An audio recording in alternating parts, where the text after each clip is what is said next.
the camera? Looks like a camera. I was sitting in my room, and then my dad was just yelling, just screaming at my mom. And then I heard a gunshot. I ran out there, and my mom had been shot. He pointed the gun at me. And then he said he was sorry, and then he shot himself. Is there anything you want to tell me? We all know what happened, okay? The scene talks for itself, okay?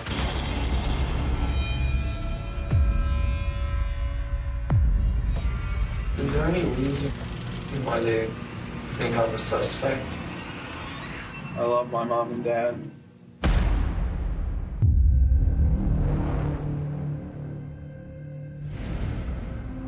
What's going on?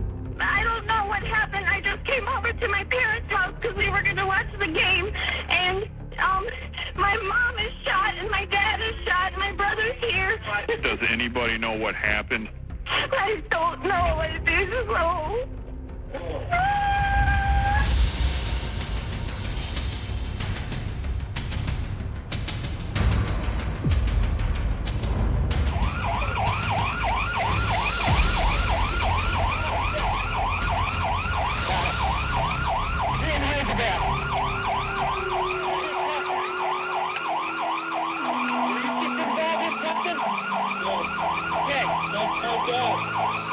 My mom and he shot himself.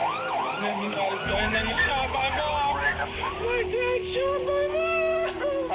All right. Have you seen the car?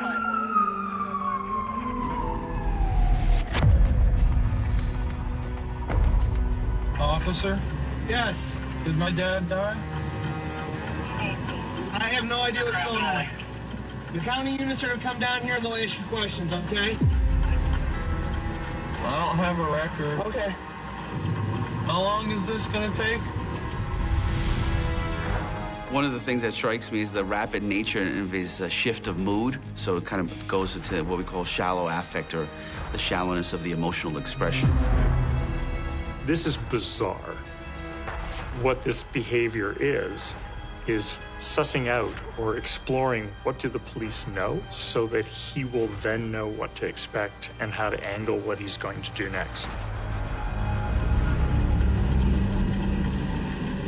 My dad's the pastor at the church of the church right near here.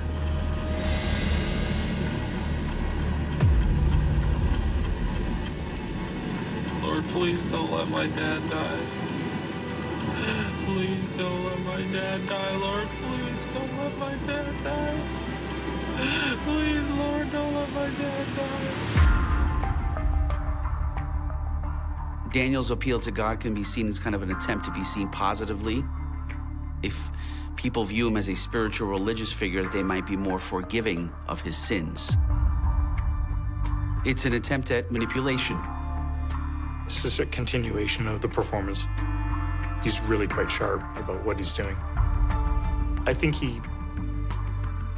it could be a genuine expression of hope that maybe his dad doesn't die, but I don't think so.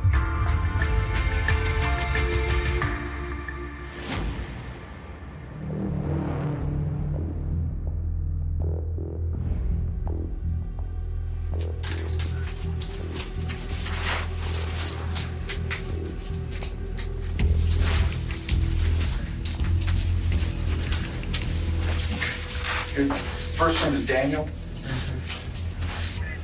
How about your date of birth? I'm 16. Oh, where are you in? Virginia.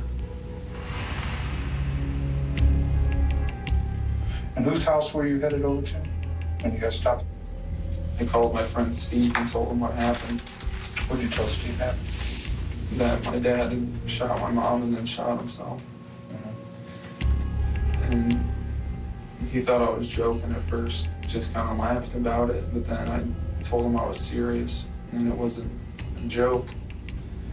And he told me he'd meet up with me.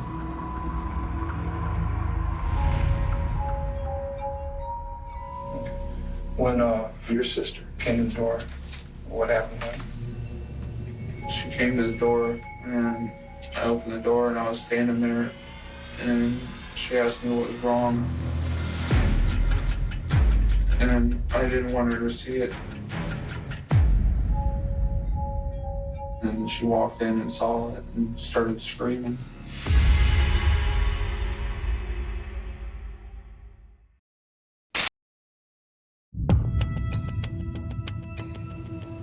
Can I call my sister? Am I allowed to call my sister and see how my dad's doing? We'll see.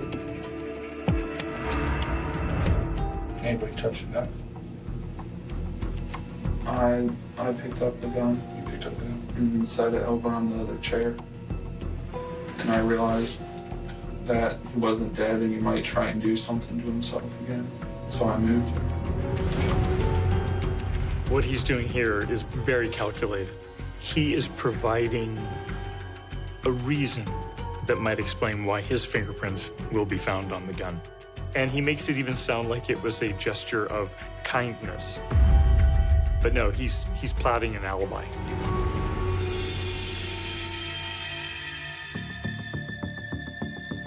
I've been against bowling tonight. No. What about, do you think they'll go to the World Series? You a Boston fan? Don't think they ever did. It's just this absolute indifference to the whole situation he's in. He is entirely self-absorbed, and there's no emotional involvement in this tragedy he's supposed to be experiencing.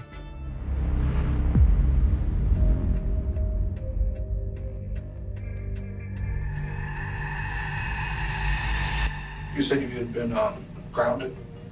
How long have you been grounded for? A month? That's because you snuck out of the house. Mm-hmm. Where'd you guys go? We went up to the mall. There was a new game coming out. Is that your Halo game in the van?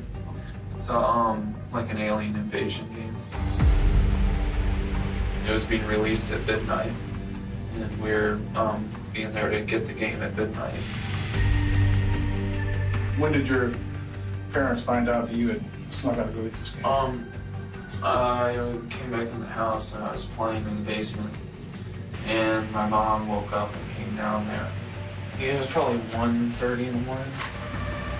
She knew it was coming out at midnight. She woke my dad up and they just said I was grounded and that I was just gonna be grounded for a while until they said I was ungrounded. My parents just said they were disappointed in me that I would do something like that.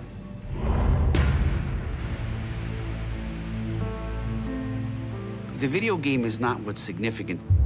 What's significant is his parents, in his perception, are intentionally and motivated to prevent him from reaching a goal. And that is what increases the level of anger and subsequent aggression.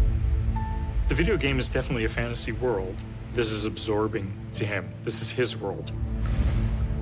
Invasion narratives are about the other that's coming in either to threaten or take over something, and you get to fight back and ward them off and overcome and win. So this is about power.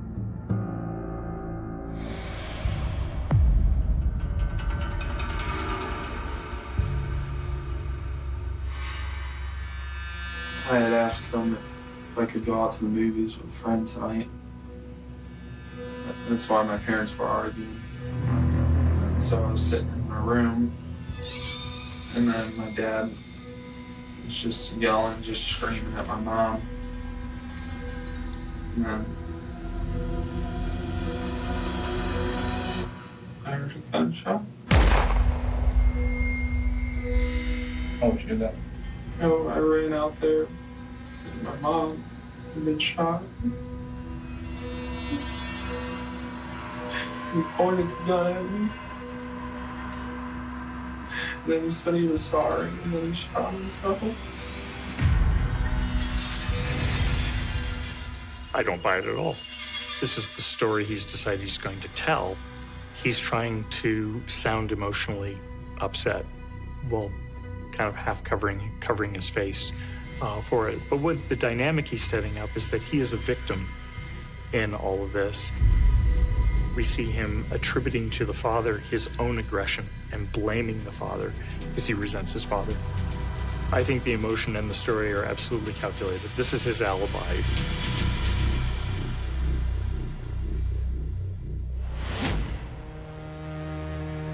Is there any reason why they think I'm a suspect?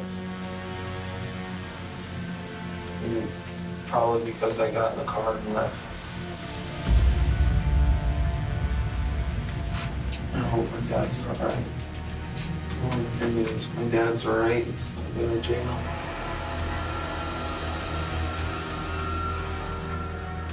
Is there anything you want to tell me? I mean, we all know what happened, okay? The scene talks for itself, okay? So we know what happened. I don't know why it happened.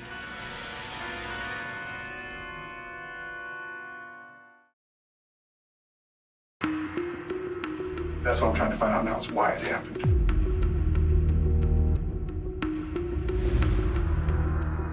No, I don't feel like talking. I just need to gather my thoughts for a second. Do you know, like, basically, like what kind of sentencing has been dealt out? Well, like what I'm looking at? Yes. What do you think should be a suitable punishment? I don't know. Will I be charged as an adult? I can't say, because that's not up to me right now, all right? Because I am a trooper.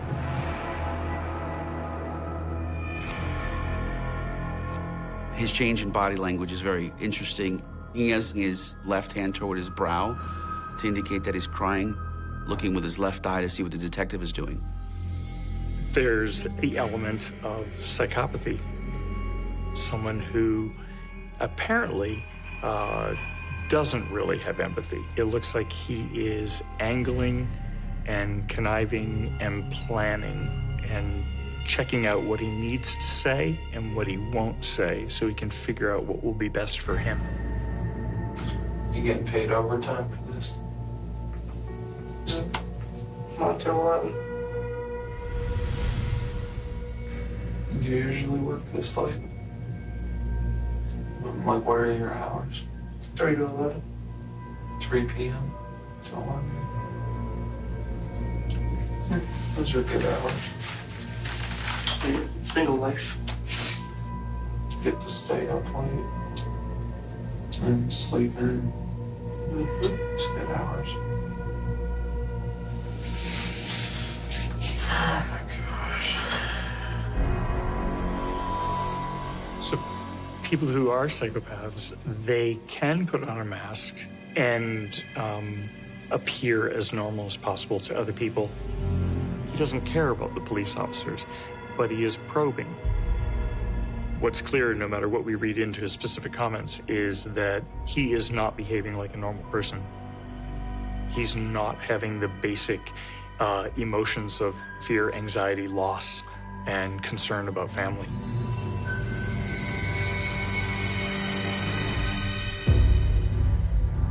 So, did you get the gun out of the top of the dresser?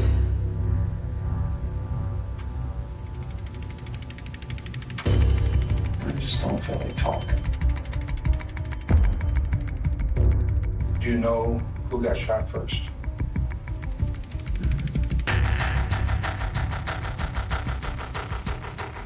It's almost kind of like I blacked out for a minute.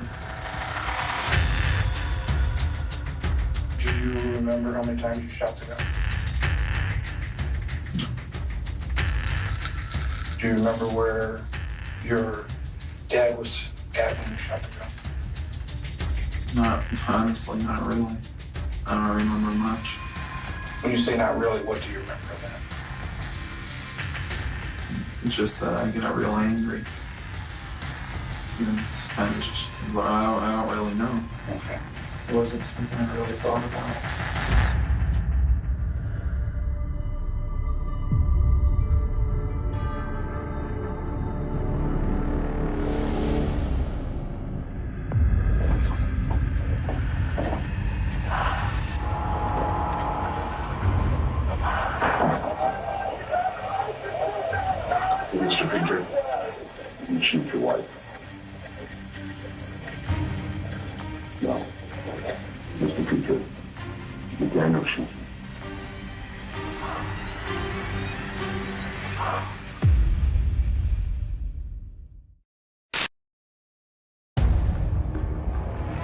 Was there an argument earlier that day between the three of you? Did Daniel do this to you, Susan? Mark, I want to thank you for your time. You're a strong person.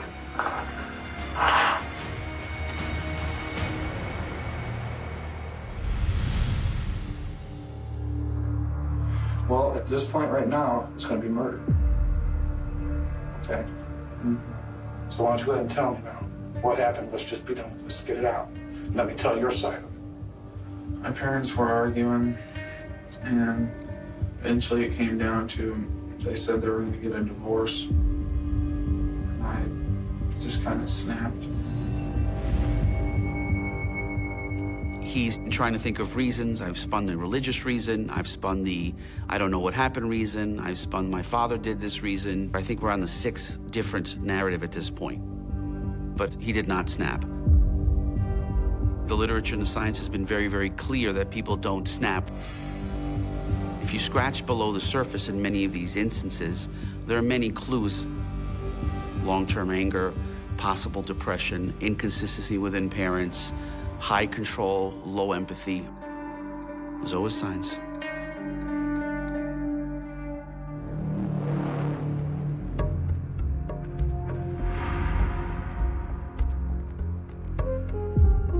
Reverend Mark Petrick takes the stand in a trial of his 17-year-old son, Daniel. Prosecutors say in October of last year, the teenager shot his father and shot and killed his mother, Sue Petrick, in the living room of their Wellington home. He said, "Would you guys close your eyes? I have a surprise for you." The line that the father tells us, I think there is an element of sadistic pleasure in doing it. It does come within the context of an adolescent who, I suspect for a while, has felt enraged living in the home under the rules from the parents.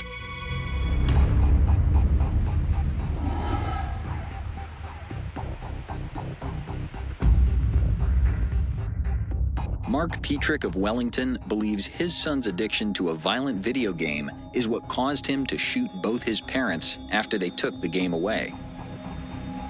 He got involved in the violent graphic video games and became addicted to them and was playing as much as 18 hours a day.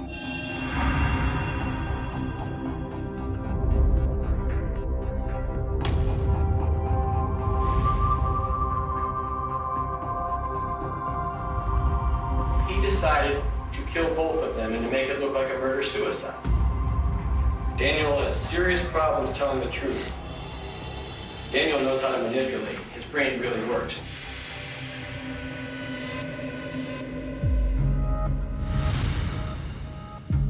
If you're growing up in a household where you realize the rules are very strict, it can produce a sort of split sense in kids growing up. Some children may discover they have to be duplicitous. You have to be able to say yes to get along with everybody, because those are the rules, while then secretly doing something else. Where this can then move into the psychopathy range is that they can develop a genuine lack of empathy for the people they have to live around but can no longer relate to. Being involved in the gaming meant something very important to him emotionally in the fantasy he could engage in. The video game in and of itself is not the causative factor to a homicide. However, it feeds the fantasy that this violence is actually a feasible and reasonable solution to my grievance.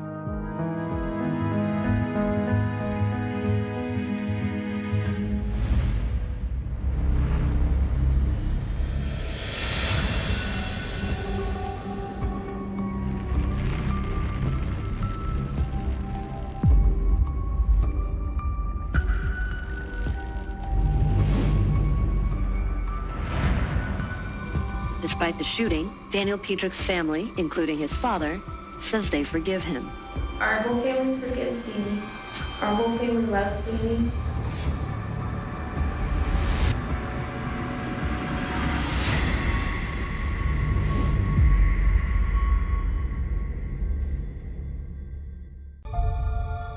It was all like a mind game with me. That's where I got my kicks, I guess. This is, yeah, this is gonna be a shock to a lot of people.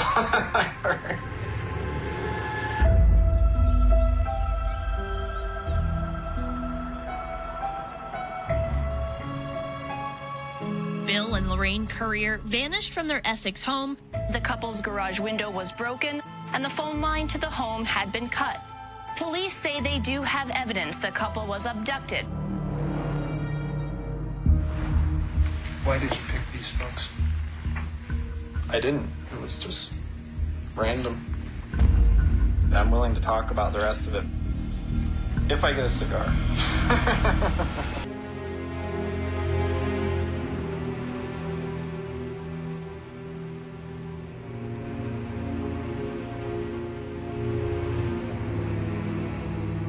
On Wednesday, coffee house worker Samantha Koenig had been working the night shift and was scheduled to close around 8 p.m.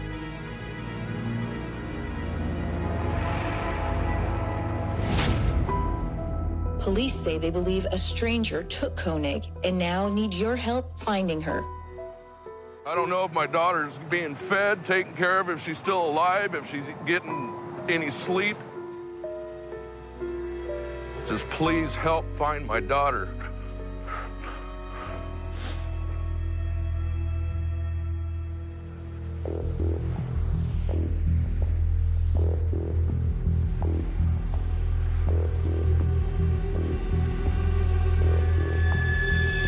Federal prosecutors say 34-year-old Israel Keys, an Army veteran and self-employed contractor, stole a debit card from the coffee house worker.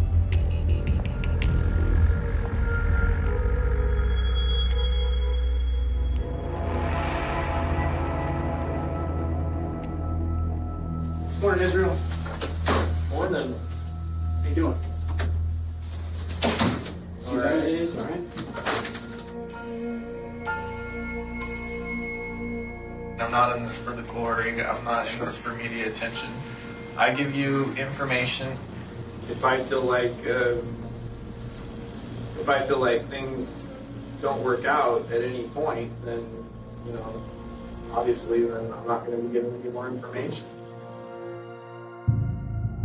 My concern, the problem is nowadays, the more stuff my name is attached to, the more likely it is that somebody's going to try to do some kind of stupid freaking TV special, or you know how it is nowadays, like with all this true crime that people are obsessed with.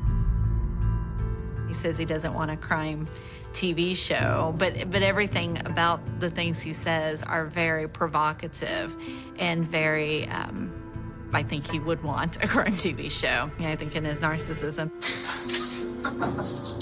He clearly knows that he has, in part, an upper hand. He's playing cat and mouse in the interview. He's being in charge. He's leading the interview.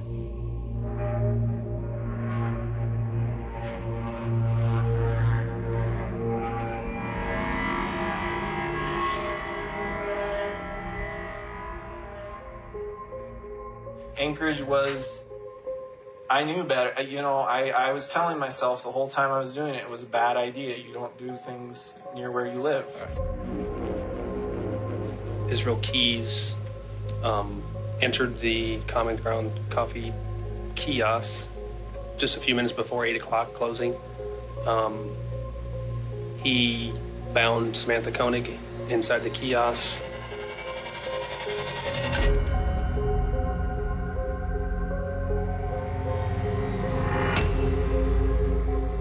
In the shed is where he sexually assaulted and killed Samantha Koenig.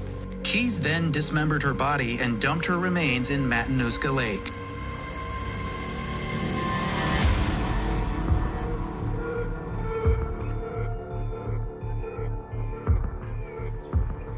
I've known since I was 14 that there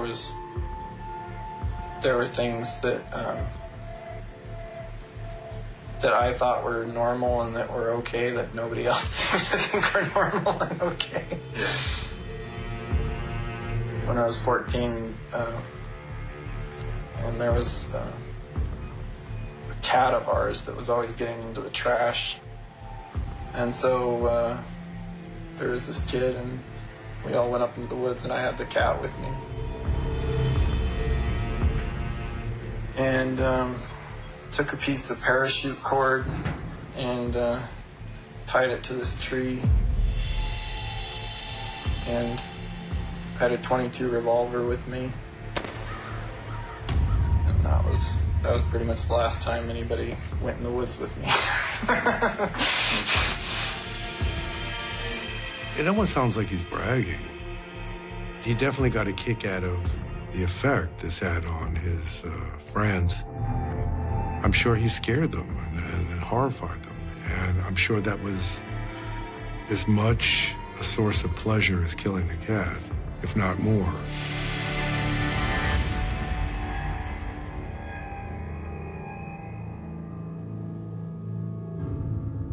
How many other of these weapons caches do you have?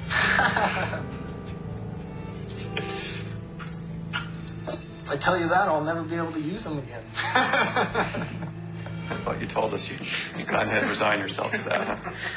I don't know, maybe the apocalypse will hit. Come on, everybody loves buried treasure. Yeah. I think what's particularly frightening about Keyes is how impersonal his killing is.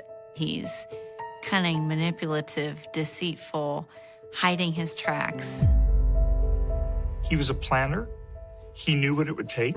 He has a full fantasy in his head. He was prepared. This is an individual who knew what he liked, knew the tools that he would need to be able to get the satisfaction he'd like.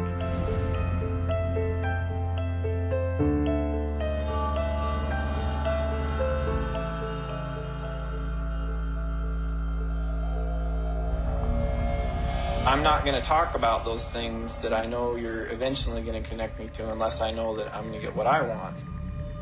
I want an execution date. I want this whole thing done in a year. I thought that was the ultimate way he was going to exert control. He wanted to make sure he could determine how his life was going to end because he wasn't going to end up living in prison for years. Trying to negotiate and hold back information he had, as a bargaining chip. I think he's a poster boy for a psychopath. There's really little question about it. Tell me how we can start. I'll give you 2 bodies and a name.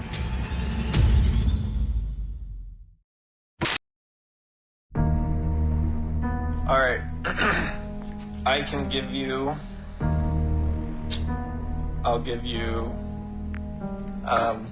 you 2 bodies and a name.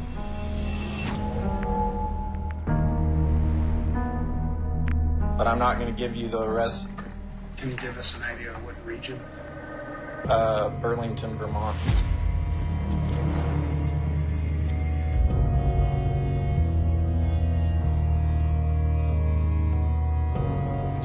I fished there for a couple days while I was in that hotel. And that's when I took them. And who are we looking for? Last name, Currier, Currier. First name? I don't remember their first names. There's a couple. Authorities say 49-year-old Bill Currier and his wife, 55-year-old Lorraine Currier, have been missing from their Vermont home for nearly a week now. We're devastated by their disappearance and in fear for their lives.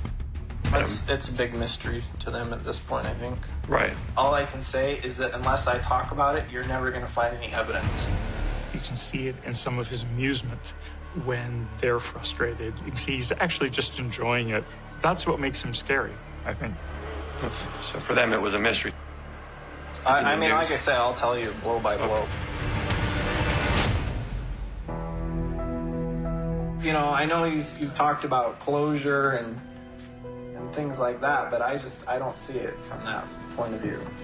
What's done is done. I'm just saying, I know that, you have pressure on you to find these other people, but frankly, they'll keep. I don't feel the same moral obligation. I guess, obviously I don't think in those terms that a lot of people do, so. He is saying, we're operating on two different principles here. You're operating on the principle that how people feel matters. He's saying, I'm not that kind of an animal. As far as the couriers, you told me that it was random how you picked them out. It wasn't a reason. Well, it was, I didn't know them.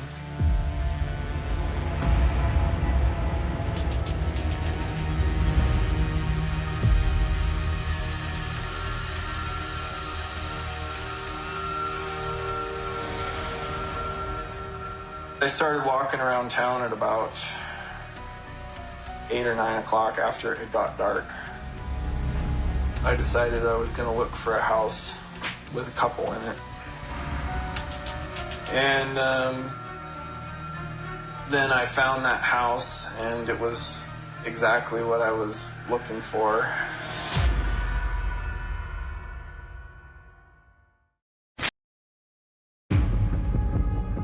I decided I was going to look for a house with a couple in it. I cut the phone lines as soon as I picked the house because usually if there's an alarm system, it'll trigger the alarm.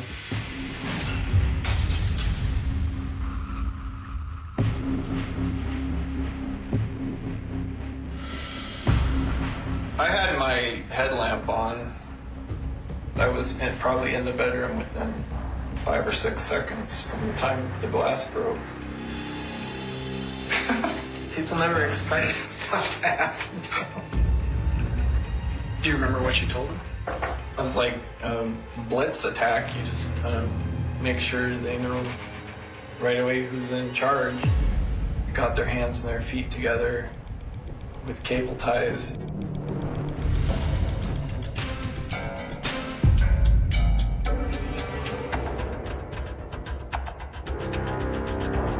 They started trying to talk to me and stuff. And try to personalize it? Yeah.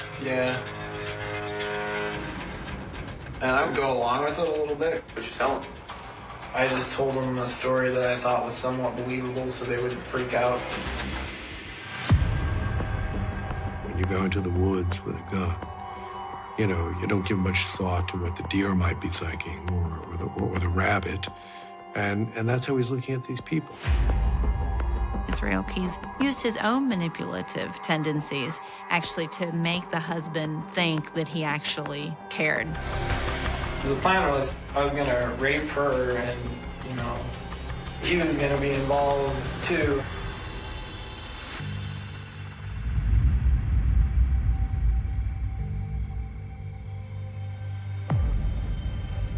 My plan was to take him into the basement, tie him up separate, and then take her upstairs. He, had these plans for how that would play out, including, it sounds like, having the husband witness some of the torture that he was going to impose upon the wife. He likes having power. That's what a lot of psychopaths are about anyway. It's all about power and asserting one's self as the arbiter of life and death. Walked him down there and cable tied his hands down to the stool so he couldn't stand up. Well, it must have taken me longer than I thought because I came out of the basement and she was standing right there by the car. She had somehow broke the cable ties on her hands and on her feet and got out of the car.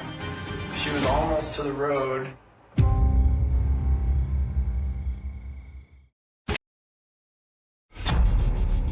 She was almost to the road when I came out of the basement. And she saw me come out, she started running, and I tackled her on the lawn and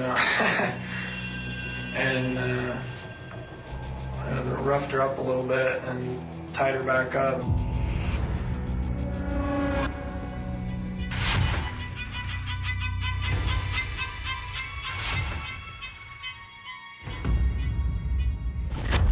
He was kind of a big guy, like overweight, and the stool had just collapsed. And I guess when it collapsed, the cable ties that I had on his wrist behind his back, they had broke.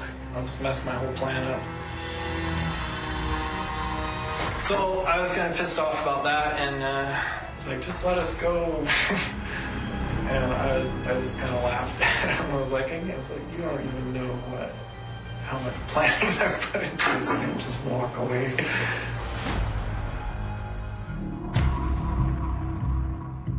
They're just objects. They are toys for his mind to complete a fantasy that he's planned.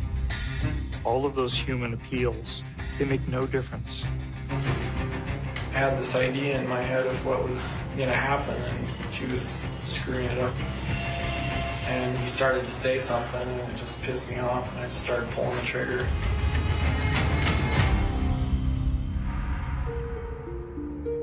I was surprised, like, how fast he went down us. People sometimes think, okay, a serial killer doesn't have feelings. Oh, they have emotions. They have feelings. You'll see the emotions when they realize someone is thwarting them. And then you see this explosion of rage. I don't think he'd intended to shoot him so quickly because he wanted to take him upstairs and follow the play, right? But he's thrown off his plan by an intense emotion of frustration.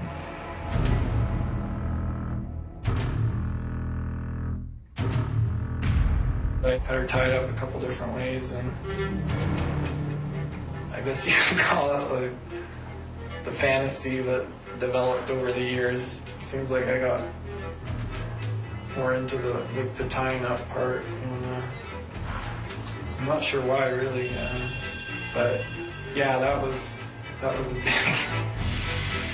that was a good one. I had everything on that one. He is truly deriving pleasure from the distress of another person. He's anticipating the horrified response by someone else, and I think finds that exciting. This is what makes him a very different and very dangerous individual.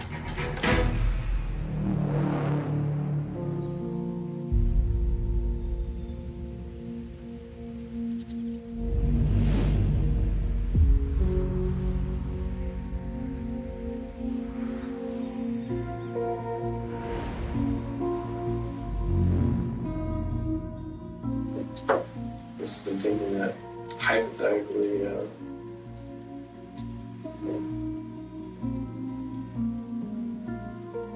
best route for me to give you all the information you need might be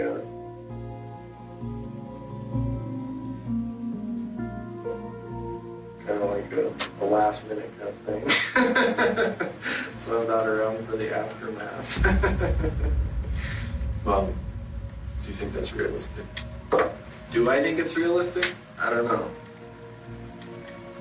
It seems to me like that would kind of be my call. I don't know, it's realistic. Well,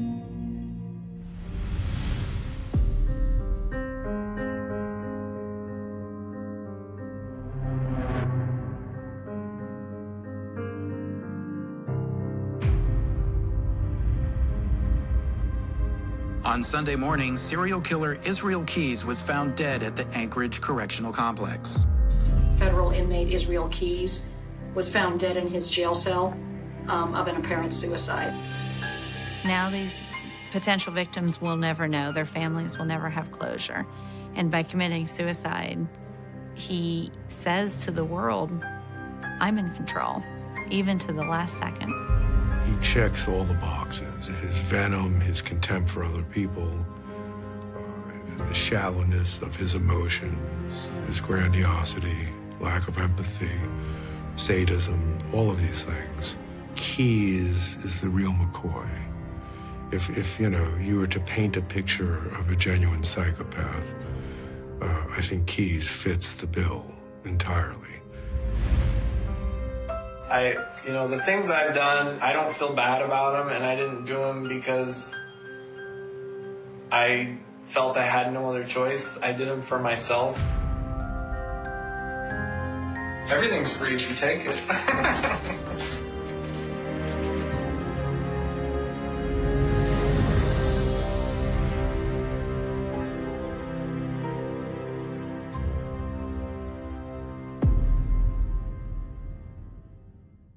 On September 2nd, 1998, investigators arrived at an aging house at 99 Fulton Avenue in Poughkeepsie, New York, carrying a search warrant that, at first glance, seemed connected to the disappearance of vulnerable women who had slowly vanished from the city's streets over the previous 2 years.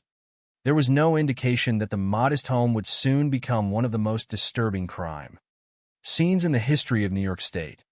Nothing about the exterior of the property immediately suggested the scale of what lay inside. Like many older homes in the neighborhood, it appeared weathered by time rather than marked by violence. Yet before officers had spent much time inside, they realized they had entered a place unlike any they had investigated before. The smell reached them almost immediately. It was overpowering, heavy, and difficult to describe.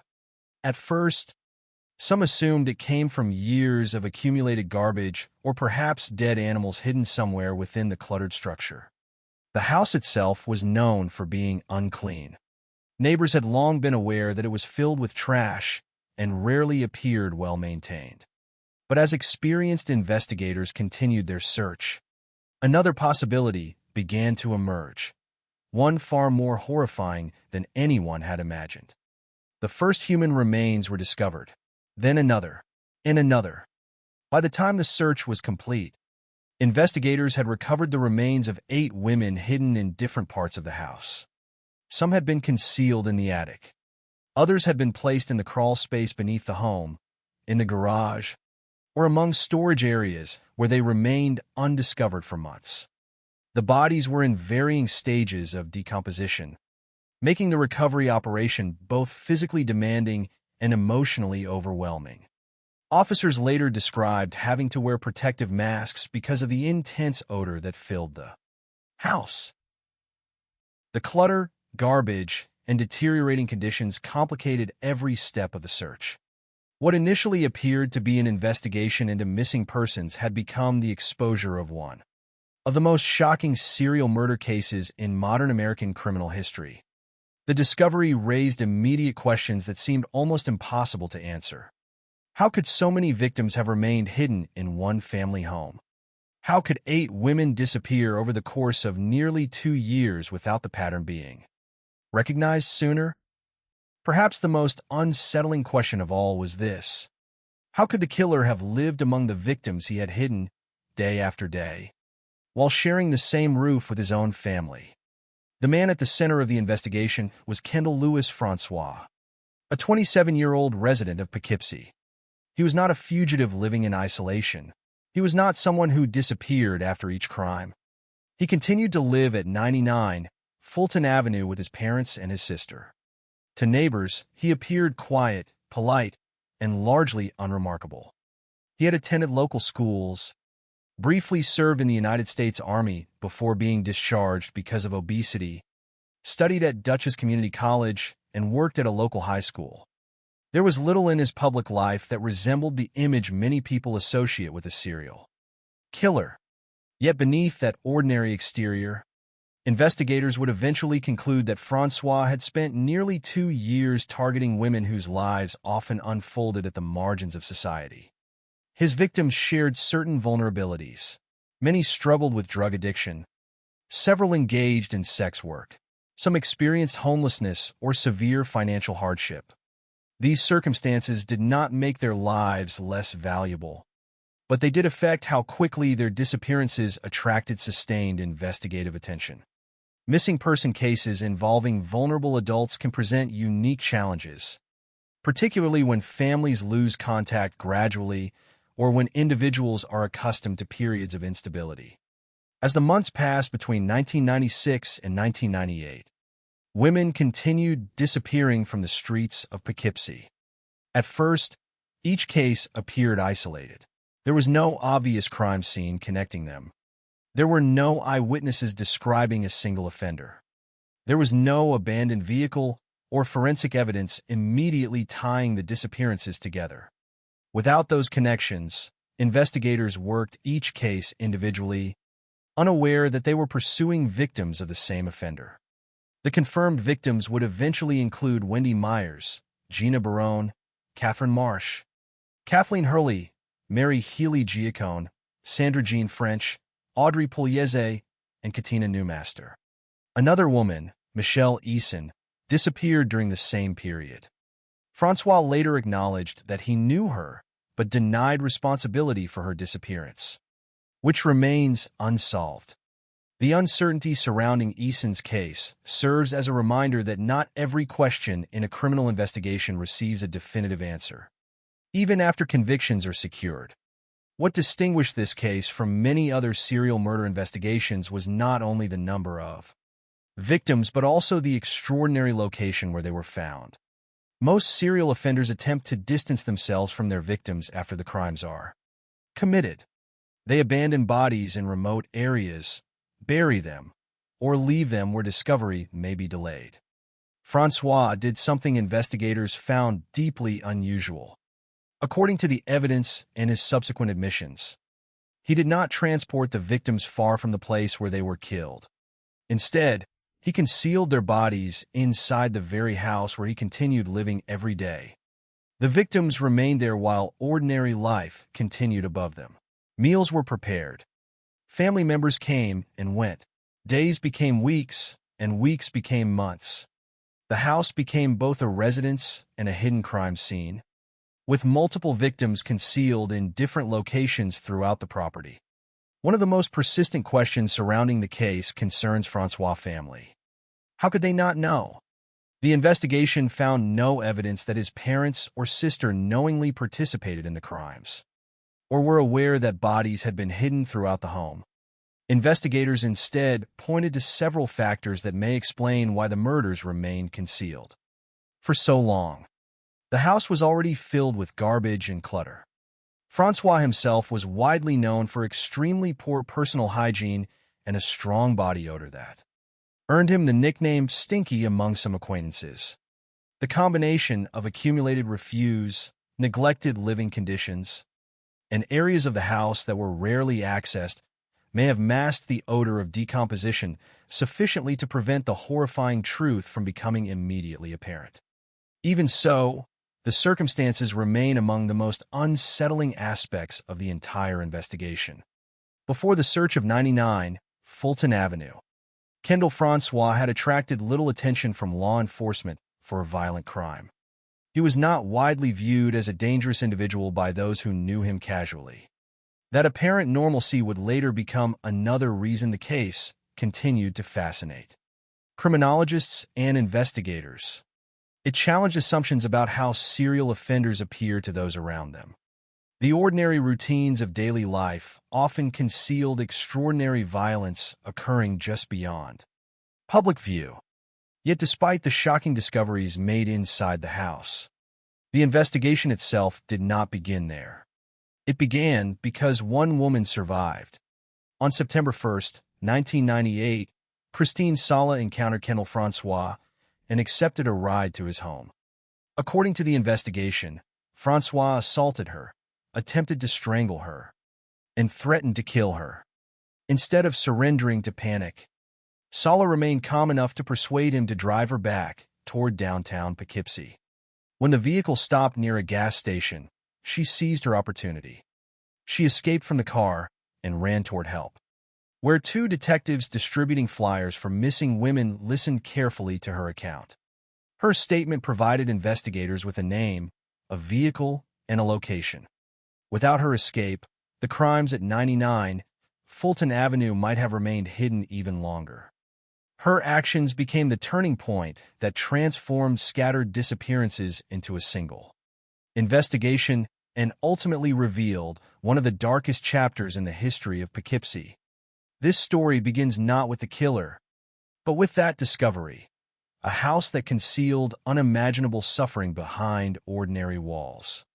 A series of disappearances that were finally connected and a survivor whose courage ensured that the women who never returned would at last be found. Long before investigators entered the house on Fulton Avenue, the story had already been unfolding quietly on the streets of Poughkeepsie, New York. Located along the eastern bank of the Hudson River, roughly 75 miles north of New York City, Poughkeepsie was a city of contrasts during the 1990s. It possessed historic neighborhoods, colleges, and busy commercial districts. Yet, like many American cities of the era, it also struggled with poverty, drug activity, and neighborhoods where economic hardship shaped everyday life. After sunset, certain streets in the downtown area became gathering places for people living on the edges of society. Some searched for temporary shelter. Others searched for drugs. Many searched simply for enough money to survive another day. Among them were women who worked as sex workers, some by choice, many because addiction, homelessness, or financial desperation left them believing there were few alternatives. They became part of the city's nighttime landscape, visible to those who passed through these streets, yet often invisible in every other sense. Their names were rarely known outside their immediate circles. Their disappearances, when they occurred, did not always generate the urgency seen in cases involving victims from more stable circumstances. This uncomfortable reality would become one of the defining elements of the Kendall Francois investigation. The women he targeted were not chosen at random, but neither were they selected because of personal relationships. According to the investigation, Francois sought out women who were especially vulnerable, women whose absence might not immediately trigger widespread concern. They were individuals living complicated lives, often facing addiction, unstable housing, or chronic poverty. These hardships did not diminish their humanity, but they did influence how quickly authorities could recognize that multiple disappearances were connected. During the late 1990s, law enforcement agencies across the United States often faced significant challenges when investigating missing adults whose lifestyles involved frequent movement, temporary residences, or limited family contact. As a result, each disappearance in Poughkeepsie initially appeared to stand alone, separated by circumstance rather than linked by a common offender. Against this backdrop lived Kendall Louis Francois, a man whose public image seemed remarkably ordinary. Born on July 26, 1971, in Poughkeepsie, he grew up in a Haitian immigrant family and spent his childhood in the same community where he would later commit his crimes. Those who knew him during his early years remembered a physically imposing young man, standing approximately 6 feet 4 inches tall, or about 1.93 meters. Francois was impossible to overlook because of his size. His large build made him noticeable in school, though there was little in the available public records suggesting he attracted significant attention for violent behavior during his youth. After graduating from high school, Francois attempted to follow a path that appeared conventional. He enlisted in the United States Army, a decision that often represents discipline, structure, and opportunity for young adults. His military career, however, was brief. He was discharged because of obesity, bringing that chapter of his life to an early end. Returning to Poughkeepsie, he later attended Dutchess Community College. His education, there was another indication that, outwardly, he was trying to build an ordinary future. Eventually, he found employment as a hall monitor and school employee at a local high school. To many people who encountered him in these roles, Francois did not seem threatening. Neighbors later described him as quiet and polite.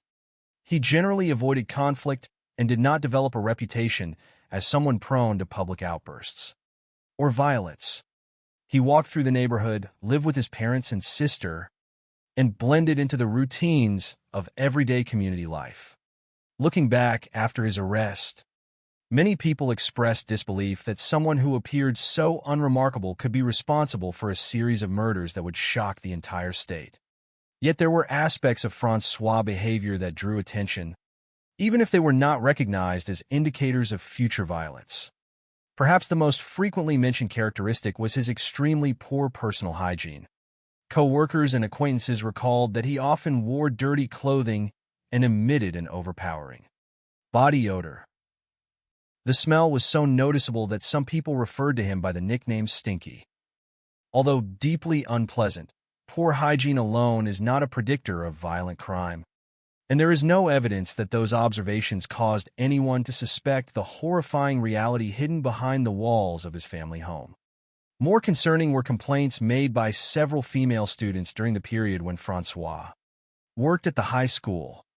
According to available accounts, some students reported that he occasionally hugged them in ways they considered inappropriate or engaged in conversations containing sexual content that made them uncomfortable. These reports did not result in criminal prosecution, and there is no evidence that they led investigators to connect Francois to any violent offenses. Nevertheless, after his arrest, these incidents became part of the broader effort to understand his history and examine whether warning signs had been overlooked. As investigators reconstructed the timeline of the murders, they found that Francois followed a consistent pattern in selecting victims. Rather than targeting acquaintances or individuals from his workplace or neighborhood, he sought women in downtown Poughkeepsie who were already facing extraordinary hardships. Many worked as sex workers, some struggled with substance addiction, others lacked stable housing. These circumstances created vulnerabilities that extended beyond the immediate dangers of life on the street.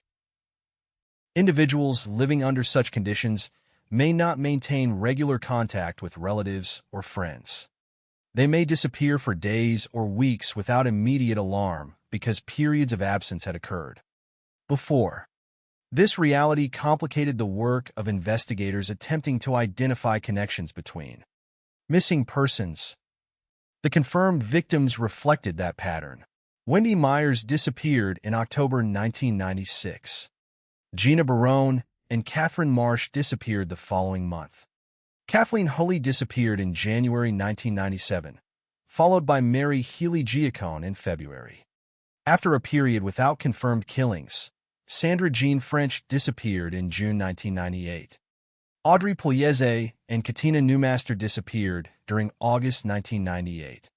Although each woman had her own unique life and personal history, they shared the tragic reality of belonging to a population that society too often overlooked. The investigation also examined the disappearance of Michelle Eason, who vanished in 1997. Francois acknowledged that he knew her, but denied killing her, and her disappearance remains unresolved. The uncertainty surrounding her case continues to remind investigators that even successful prosecutions may leave unanswered questions. During the months when these women disappeared, there was no obvious reason for police to conclude that a serial offender was operating in Poughkeepsie. Each investigation began independently. Detectives searched for evidence, interviewed acquaintances, and followed available leads. But without a common crime scene or surviving witnesses, connecting the cases proved difficult. The women came from different circumstances, disappeared at different times, and left behind few clues. It was only after multiple disappearances accumulated that investigators began considering whether they might be confronting a single offender. Even then, proving such a connection required evidence they did not yet possess. While detectives searched for answers, Kendall Francois continued living an apparently ordinary life. He returned each day to the house at 99 Fulton Avenue, where he shared the home with his parents and sister.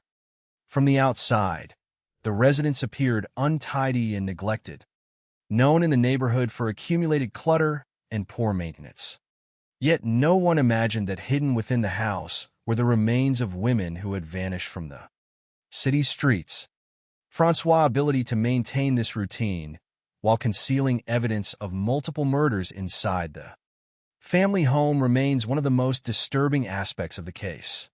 According to investigators, there is no evidence that his parents or sister knew the bodies were hidden there.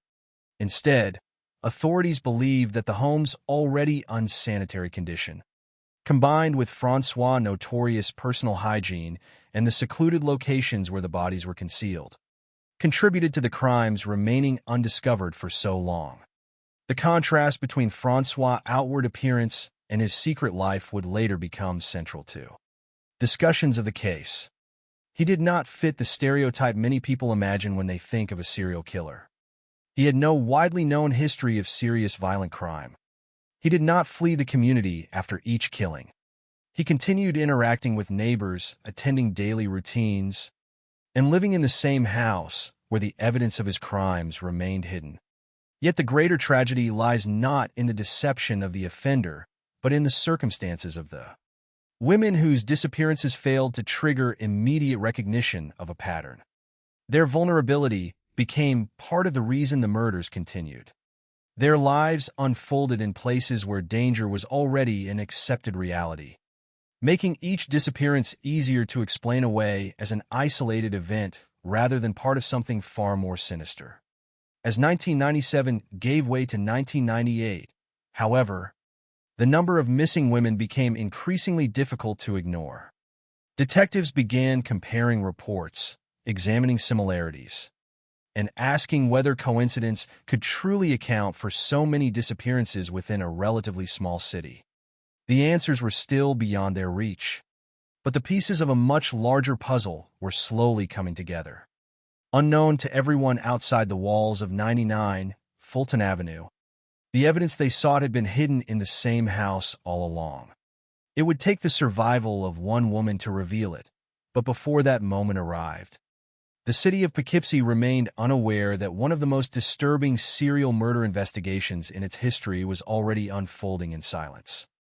Every serial murder investigation presents investigators with two parallel stories. One follows the offender, his movements, his methods, and eventually his capture. The other follows the people whose lives were interrupted by violence.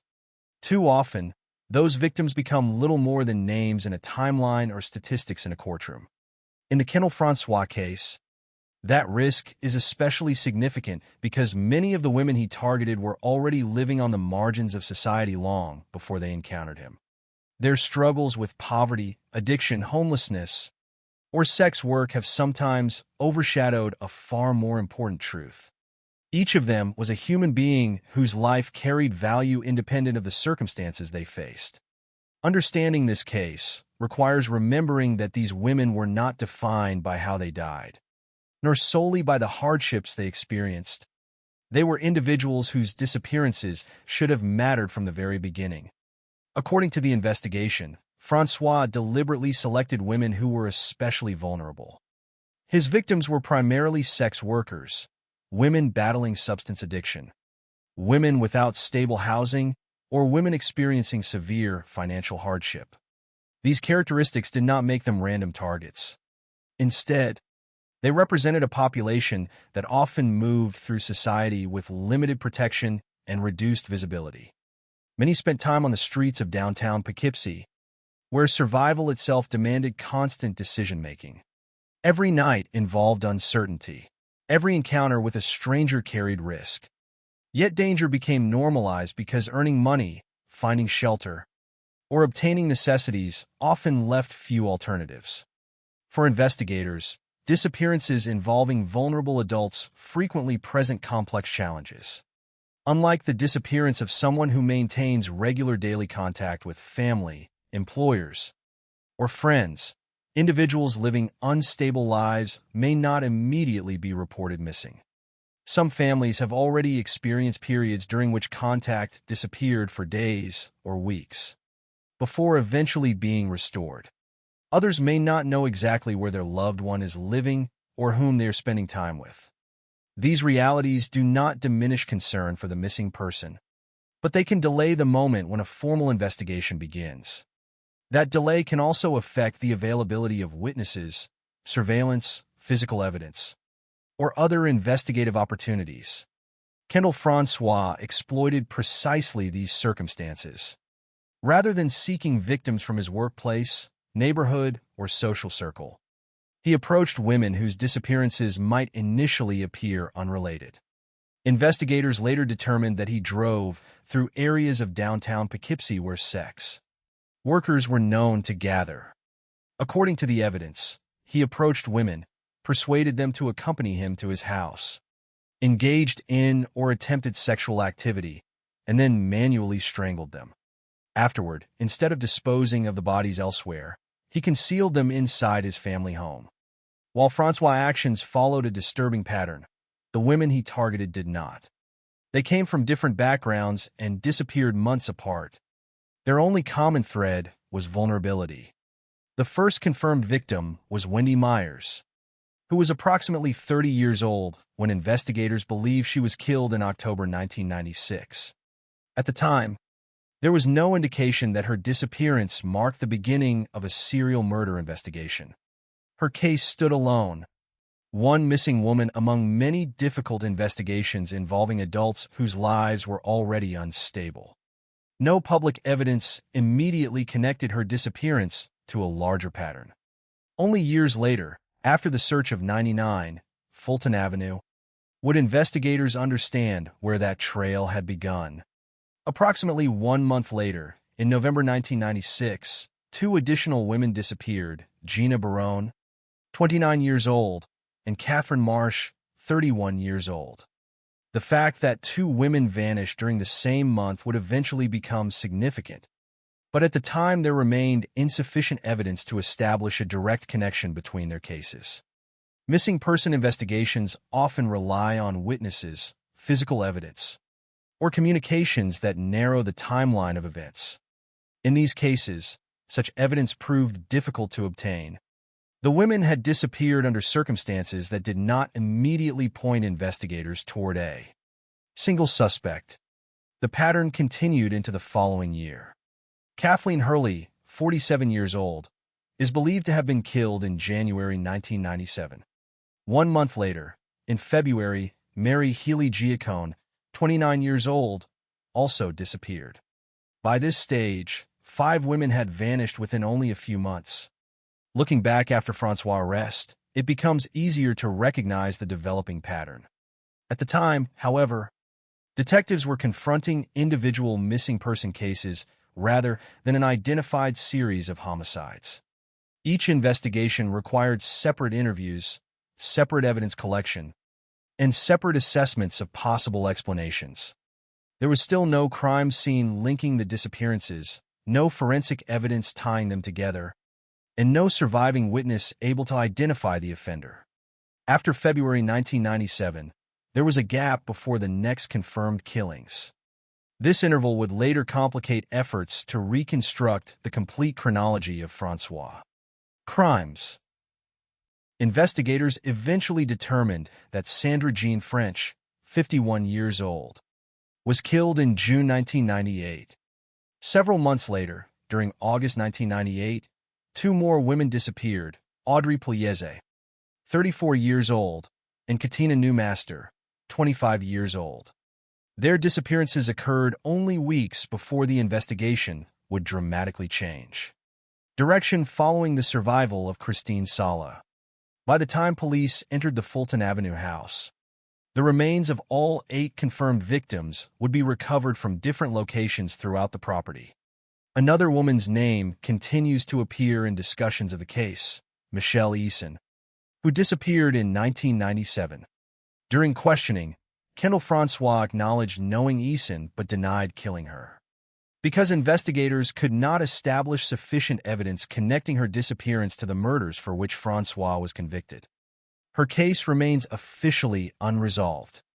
The uncertainty surrounding Michelle Eason serves as a reminder that criminal investigations do not always answer every question. Even when a suspect confesses to multiple murders and receives life sentences, some disappearances remain unexplained, leaving families without definitive answers. One of the most striking aspects of this investigation is not simply that vulnerable women became victims, but that their disappearances initially failed to reveal the existence of a serial offender. Modern discussions of serial homicide often emphasize behavioral profiling and offender patterns. Yet those tools depend upon recognizing connections between cases. During 1996 and 1997, investigators had limited information with which to establish such links. The women disappeared at different times. Their backgrounds varied. Many already faced unstable living situations, without a surviving witness or physical evidence pointing toward one suspect. The investigations progressed separately. It was only as the number of missing women increased that detectives began considering the possibility of a common offender operating within the city.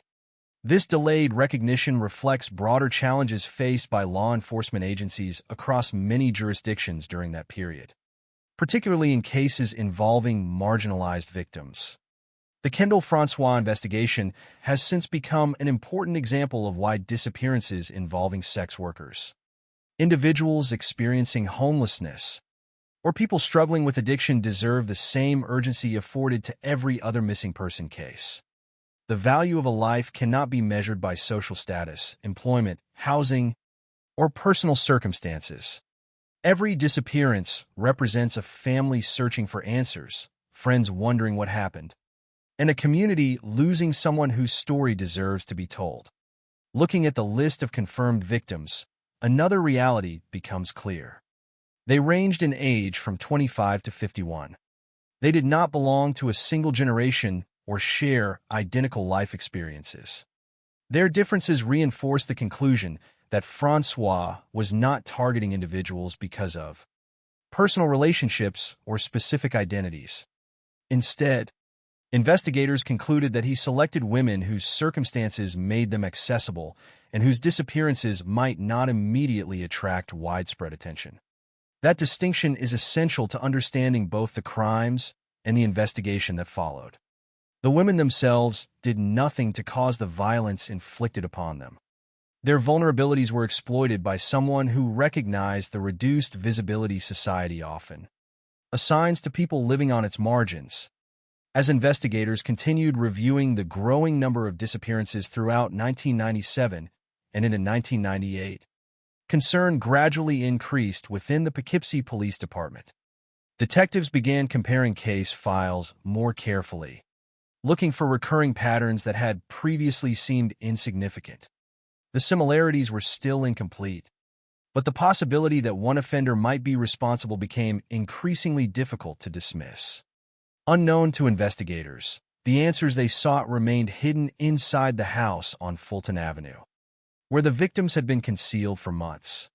The investigation was approaching a turning point, but it would not be advanced by forensic technology, an anonymous tip, or a chance discovery. Instead, everything would change because one intended victim survived long enough to tell police exactly where they needed to look.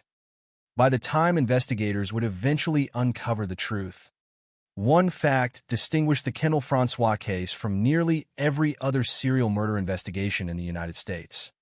It was not only the number of victims or the length of time over which the crimes occurred. It was where the victims were found.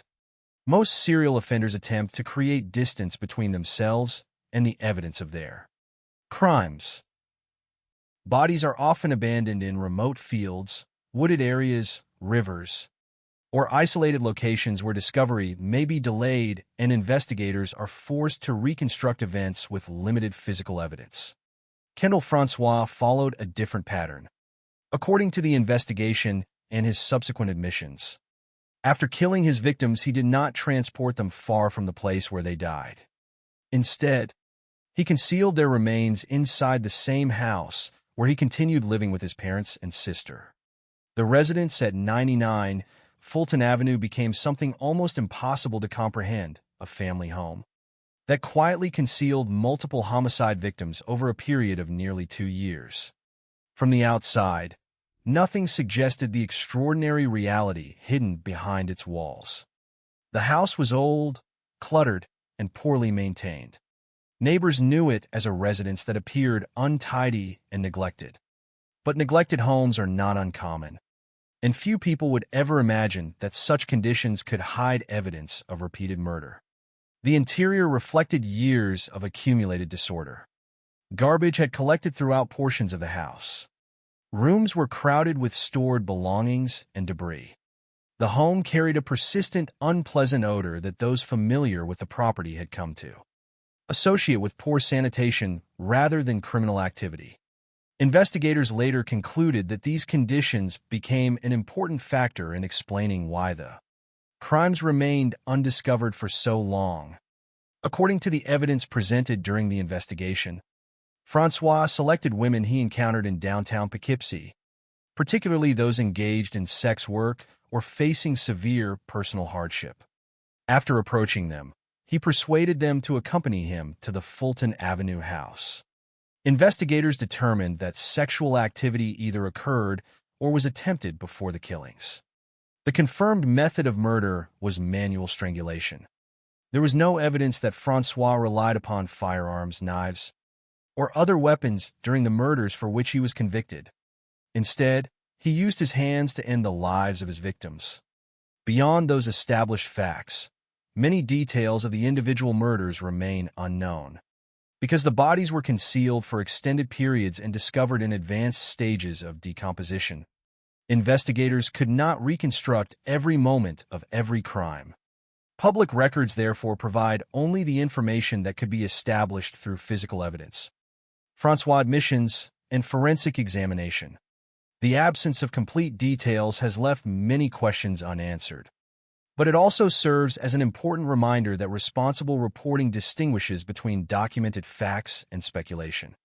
The available evidence establishes the sequence of events without filling gaps through unsupported assumptions. Once each victim had died, Francois began the stage of the crimes that investigators found especially unusual. Instead of removing the bodies from the property, he concealed them within different sections of the house. Some victims were hidden in the attic. Others were placed in the crawl space beneath the structure. Additional remains were found in the garage or storage areas. These were not temporary hiding places awaiting later disposal. According to investigators, the bodies remained inside the residence for months, with multiple victims concealed there at the same time. As additional murders occurred, the number of hidden remains increased. The house itself gradually became a repository of evidence unlike almost any investigators had previously encountered. During the later search, officers discovered victims in different stages of decomposition, indicating that the bodies had remained undisturbed for varying lengths of time. Recovery operations proved exceptionally difficult. Every area had to be examined carefully because investigators could not immediately determine how many victims were present or where additional remains might be concealed. The clutter that filled the residence slowed the search, requiring officers to move methodically through rooms already made hazardous by deteriorating conditions.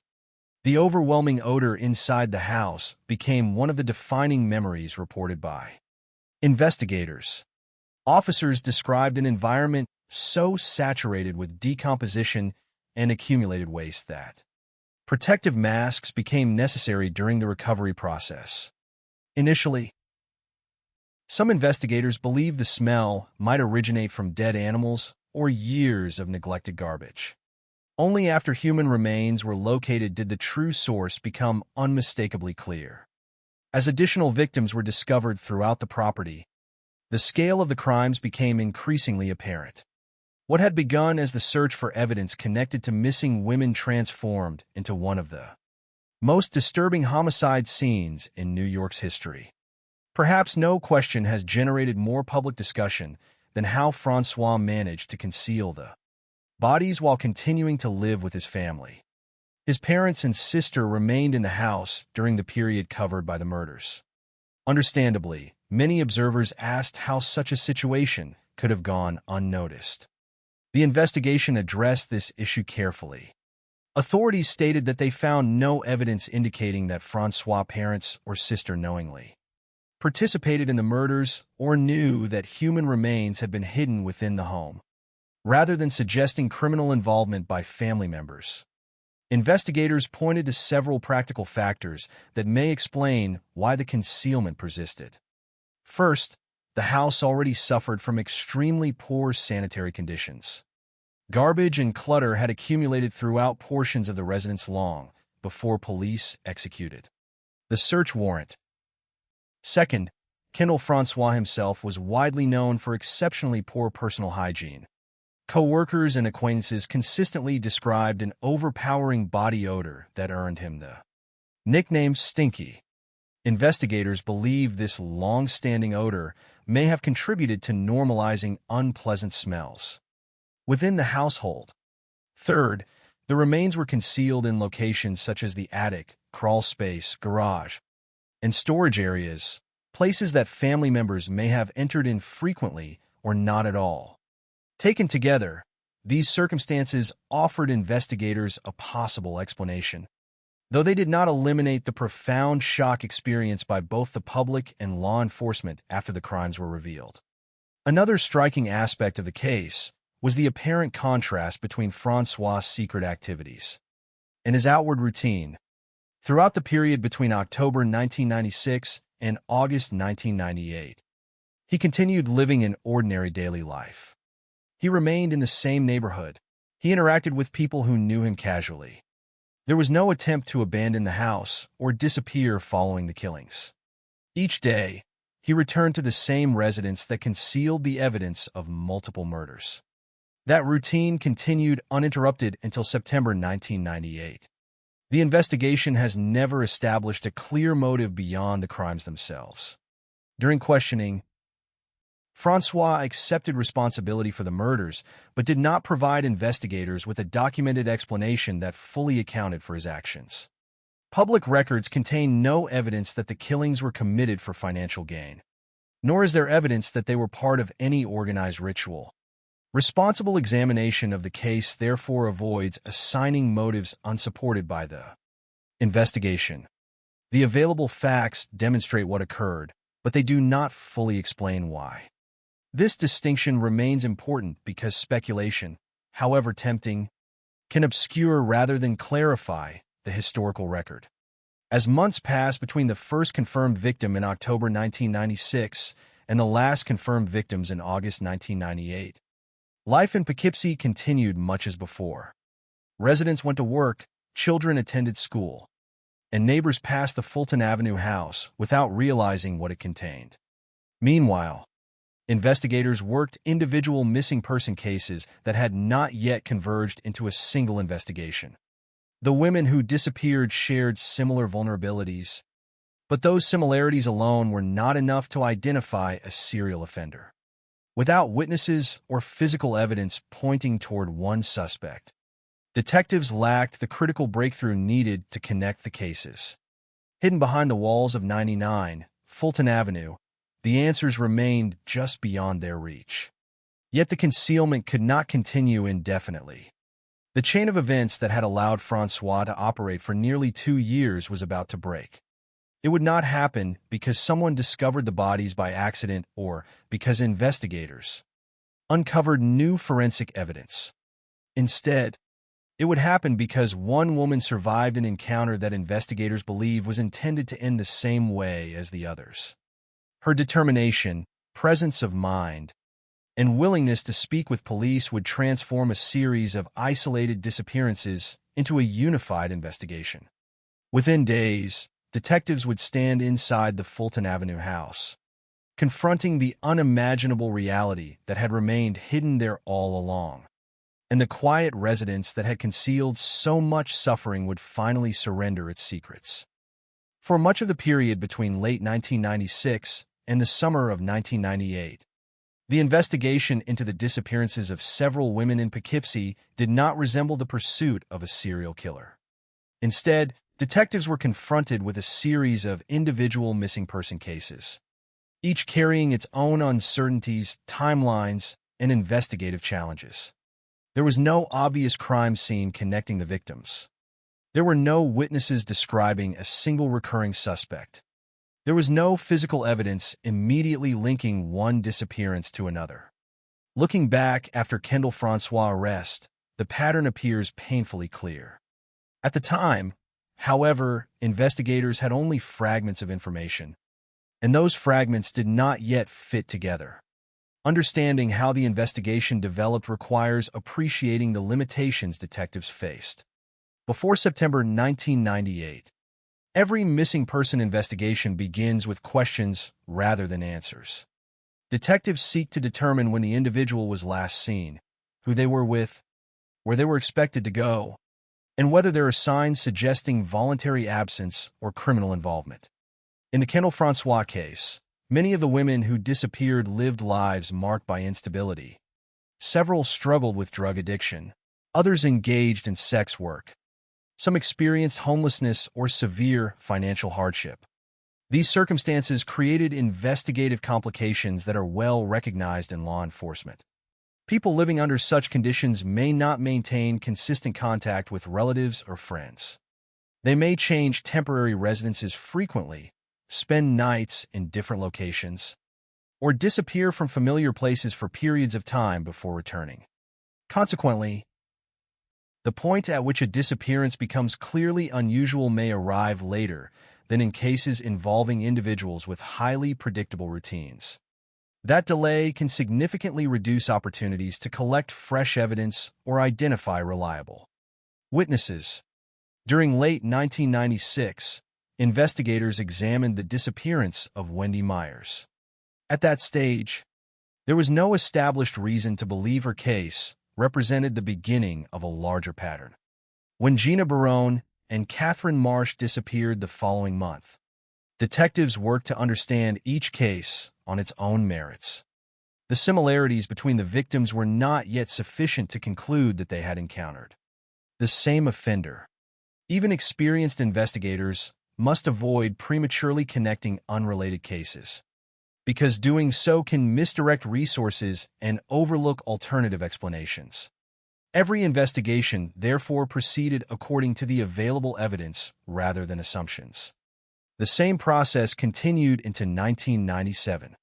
Kathleen Hulley disappeared in January, followed by Mary Healy Giacone in February. By then, multiple women had vanished within a relatively short period. Yet investigators still lacked the crucial element that transformed suspicion into an identifiable investigative direction.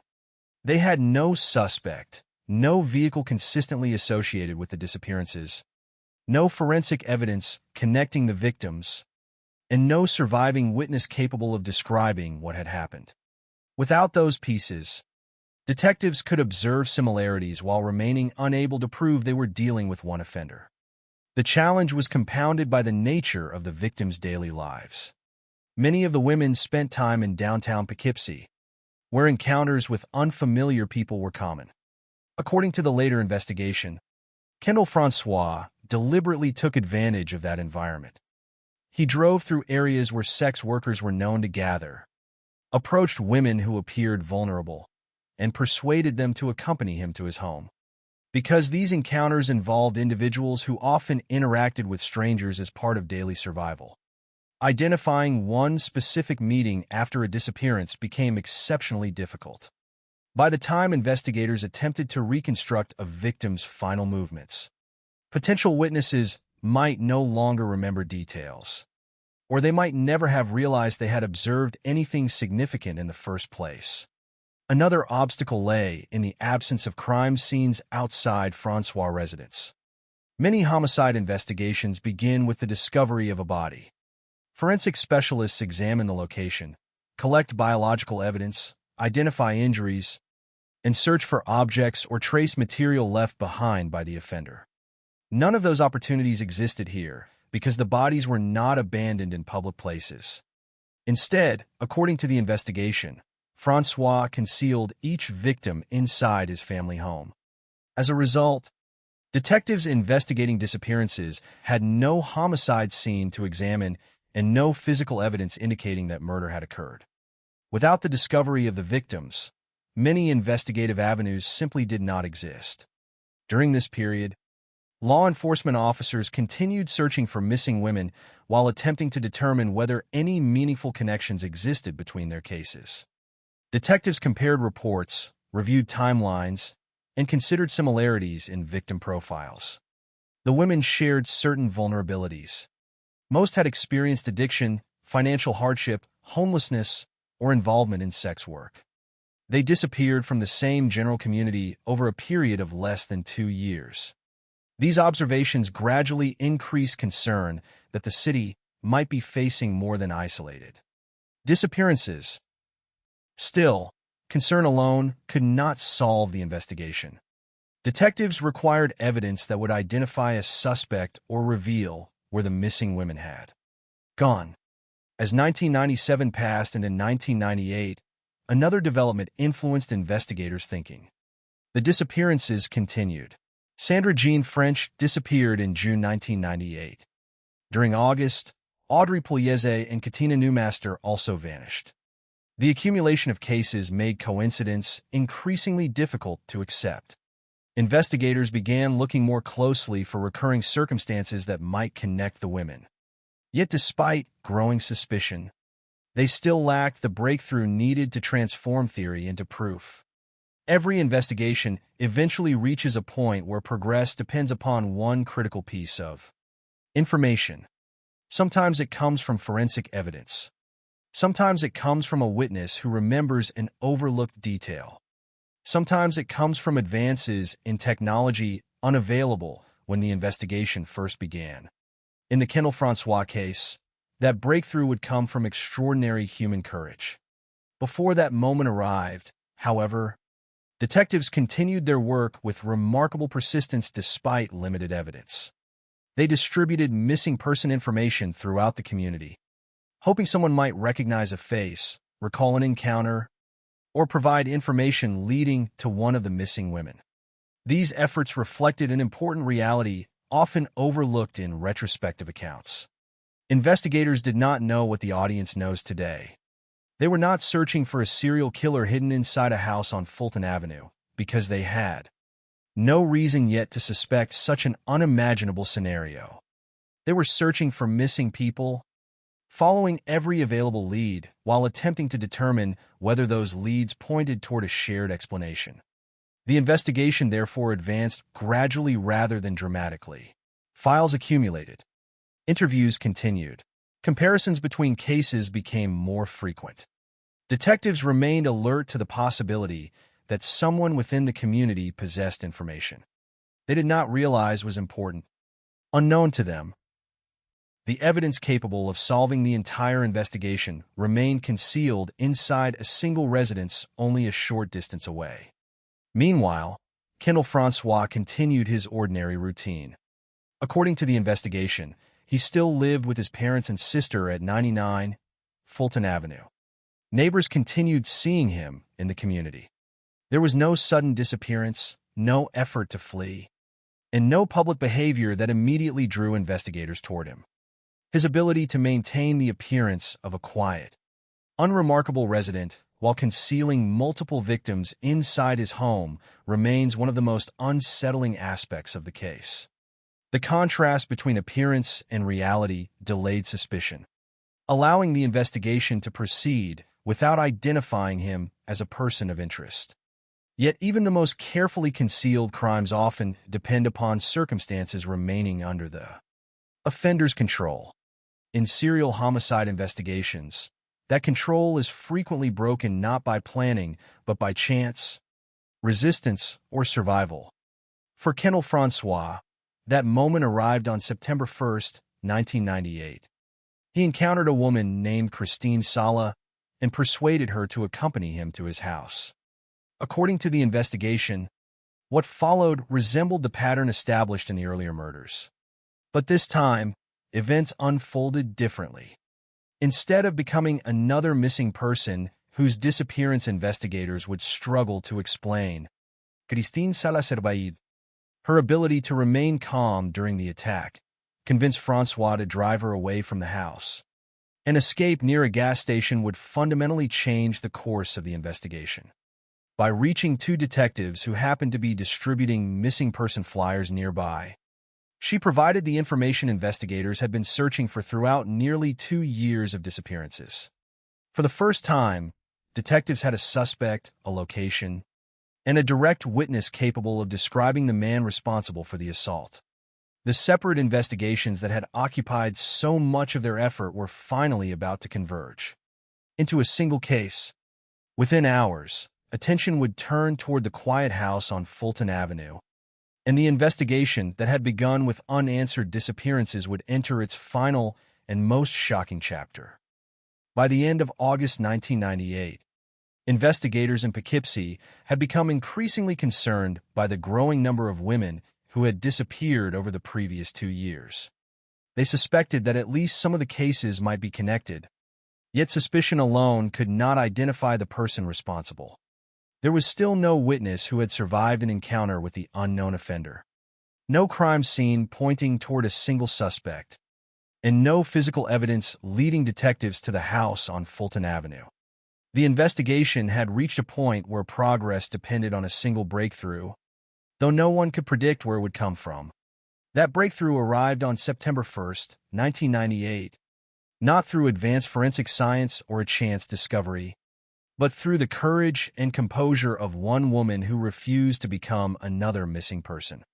Her name was Christine Sala, and her survival would alter the course of the entire investigation. According to the investigation, Christine Sala encountered Kendall Francois on September 1, 1998. Like the women he had previously targeted, she agreed to accompany him to his house. Investigators later concluded that this encounter followed the same general pattern that had characterized the confirmed murders. Francois sought out vulnerable women in downtown Poughkeepsie, brought them back to his residence, and isolated them from anyone who might intervene. For nearly 2 years, that method had allowed him to avoid detection. The victims disappeared, and without witnesses or immediate evidence, their cases remained unresolved. But this time, events unfolded differently. Once inside the house, Francois attacked Sala. According to the information later provided to investigators, he assaulted her, attempted to strangle her, and threatened to kill her. The attack was terrifying, and every indication suggested that Sala faced the same danger that had claimed the lives of the 8 confirmed victims. Yet instead of responding with panic, she demonstrated remarkable presence of mind. Faced with an immediate threat to her life, she made a decision that would ultimately save not only herself, but also reveal the fate of the women who had disappeared before her. Rather than continuing to resist physically in circumstances where Francois held the advantage, Sala shifted her approach. She persuaded him to drive her back toward downtown Poughkeepsie. The exact conversation between them has never been publicly documented in detail, and responsible accounts avoid inventing dialogue that does not exist in the investigative record. What is known is that Sala successfully convinced Francois to leave the house with her still alive. That decision by Francois, whether motivated by overconfidence, miscalculation, or some other factor that remains unknown, created the first opportunity any intended victim had been given to escape his control. As the vehicle traveled back toward the city, Sala waited for a moment when she could act. She remained inside the car despite the danger, knowing that an unsuccessful escape attempt could have placed her in even greater jeopardy. Eventually, the vehicle stopped near a gas station. At that instant, Sala seized the opportunity. She opened the door, fled from the vehicle, and ran toward safety. Her escape transformed what could have become another disappearance into the most significant breakthrough of the investigation. Coincidence also played a role in what happened next. Though coincidence alone would not have solved the case without Sala's determination to seek help immediately. Near the gas station were 2 detectives who happened to be distributing flyers related to the disappearances of missing women in Poughkeepsie. Their presence reflected the growing concern within law enforcement that multiple women had vanished. Under suspicious circumstances, the detectives were actively seeking information from the public, hoping someone might recognize a face or remember an encounter that would move the investigation forward. Instead, the investigation came directly to them. Christine Sala reached the detectives and reported what had happened. She described the assault, the attempted strangulation, and the threats made against her. Most importantly, she provided information about the man who had attacked her. For the first time, investigators had a living witness who could identify a suspect and connect him to a specific location. After months of uncertainty, detectives finally possessed information concrete enough to pursue immediate action. Sala's account gave investigators exactly what had been missing throughout the earlier disappearances. Instead of scattered reports involving unidentified last encounters, They now had the description of a man, the knowledge that he had brought a woman to his residence, and evidence that he had attempted to kill her. Those details fundamentally changed the direction of the investigation. Detectives no longer had to speculate about whether a single offender existed. They had someone to investigate. The information provided by Sala quickly directed investigators toward Kendall Louis Francois. Once detectives identified him, they moved rapidly to verify the details she had reported. Given the seriousness of the allegations and the possibility that they might be connected to the city's missing women, investigators sought legal authorization to search Francois' residence. The evidence available after Sala's escape provided sufficient grounds for obtaining a search warrant. The following day, officers prepared to enter the house at 99 Fulton Avenue, believing they might discover evidence related to the assault. Few, if any, expected what they would actually find inside. Looking back, Christine Sala's survival represents one of the defining moments of the entire case. Had she not escaped, investigators may have faced yet another unexplained disappearance. Without her testimony, the house on Fulton Avenue might have remained unsearched, allowing the concealed victims to remain undiscovered for an even longer period. Responsible examination of the investigation cannot determine precisely how events would have unfolded under different circumstances. But it is clear that Sala's actions provided the immediate investigative breakthrough that detectives had been unable to obtain through other means. Her courage transformed years of unanswered questions into a focused criminal investigation. The importance of her role extends beyond identifying the suspect. She also demonstrated extraordinary judgment under circumstances that demanded instant decisions. During a life-threatening assault, many reactions are possible, and no survivor's response should ever be judged against another's. Sala's decision to remain calm, persuade her attacker to leave the house, wait for a realistic opportunity, and then flee toward assistance reflected remarkable presence of mind. Once safe, she did not hesitate to speak with law enforcement. Instead, she immediately reported what had happened, providing investigators with information while events remained fresh in her memory. That willingness to cooperate proved essential. Every successful criminal investigation depends upon evidence, and eyewitness testimony often becomes one of its most valuable forms. The timing of the escape also proved significant. The detectives who encountered Sala were already distributing flyers about missing women because concern within the department had been steadily increasing. Investigators had begun recognizing similarities among the disappearances, but they still lacked proof connecting them. Sala unknowingly supplied the missing link. Her description of Francois and his residence gave detectives a specific direction rather than a general theory. Instead of comparing case files in search of patterns, they could now investigate an identifiable individual. The events of September 1st therefore marked the moment when separate missing person investigations became a single homicide investigation centered on one suspect. The following day, armed with a search warrant, investigators approached the Fulton Avenue house. They expected to gather evidence related to Sala's assault and perhaps uncover information explaining why several women had disappeared. They did not yet know that the answers to nearly 2 years of unanswered questions were hidden inside the residence itself. As officers entered the cluttered home, they encountered an overwhelming odor unlike anything many of them had experienced before. At first, some believed it originated from accumulated garbage or dead animals. But the search quickly revealed something far more disturbing. What began as an investigation prompted by one survivor's testimony was about to expose one of the most shocking crime scenes in the history of New York State. Christine Sala had escaped with her life. Because she did, the women who never returned would finally be found, and the quiet house on Fulton Avenue would at last surrender the secrets it had concealed for nearly 2 years. On the day after Christine Sala escaped and provided investigators with a detailed account of the assault against her, the focus of the investigation shifted decisively toward a single address, 99 Fulton Avenue in Poughkeepsie, New York.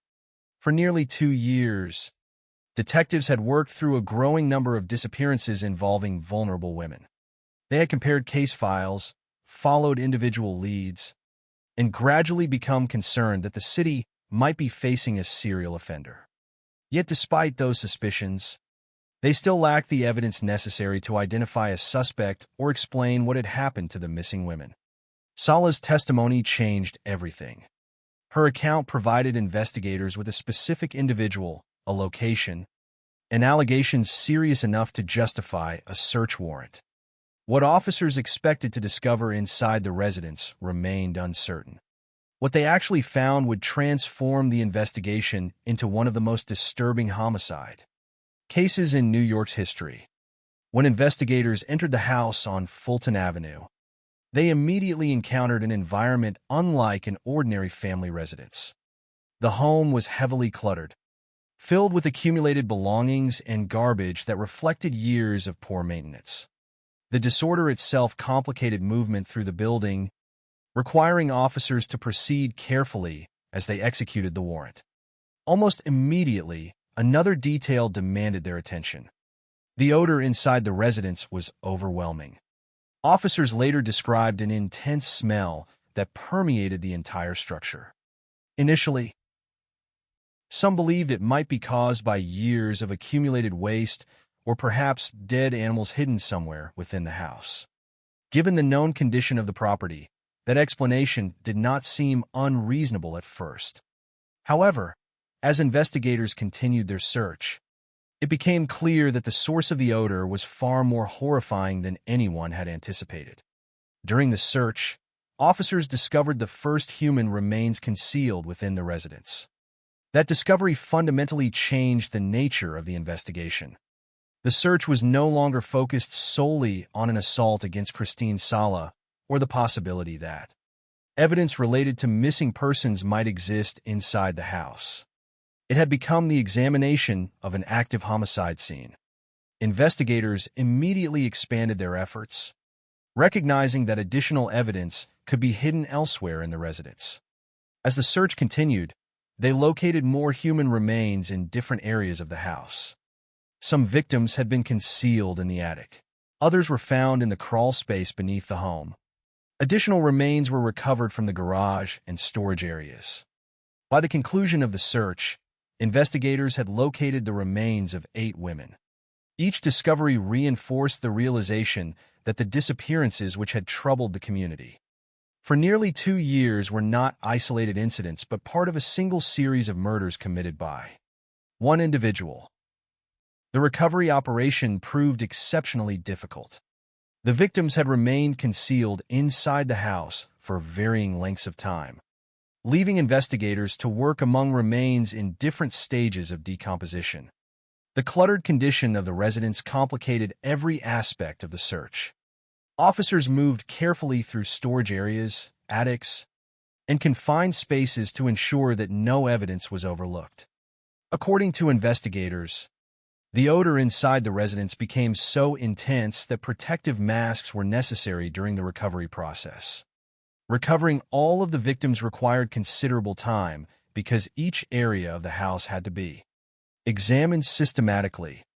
The residence itself had become an extraordinarily complex crime scene, unlike the outdoor locations more commonly associated with serial homicide investigations. As forensic teams documented the discoveries inside the house, detectives turned their attention toward Kendall Louis Francois.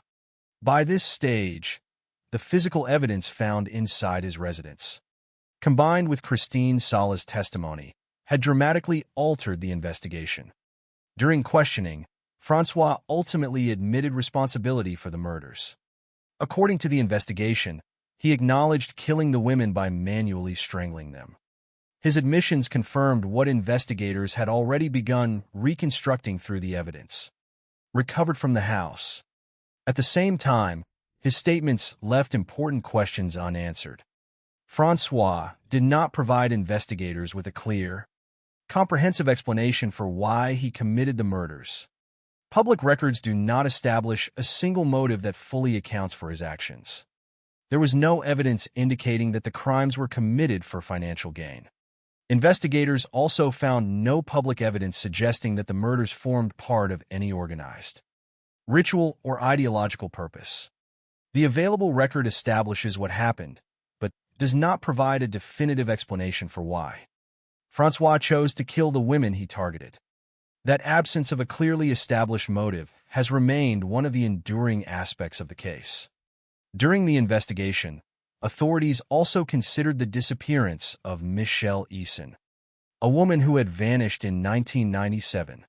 Francois admitted that he knew her, but denied responsibility for her disappearance. Investigators were unable to establish sufficient evidence linking her case to the murders for which he was prosecuted, and Michelle Eason remains officially missing. Her unresolved disappearance serves as a reminder that even major criminal investigations do not always answer every question or resolve every family's search for the truth.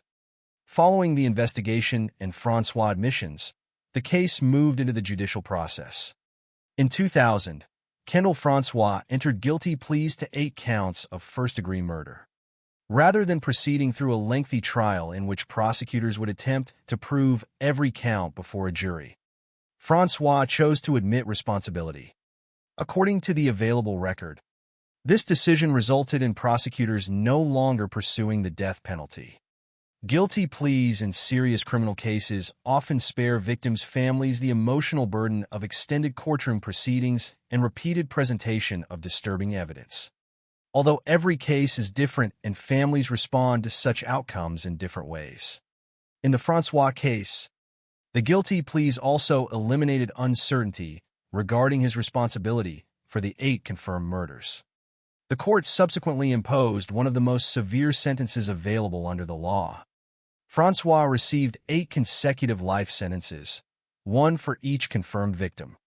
The sentences were ordered to run consecutively rather than concurrently, meaning each life sentence followed the previous one.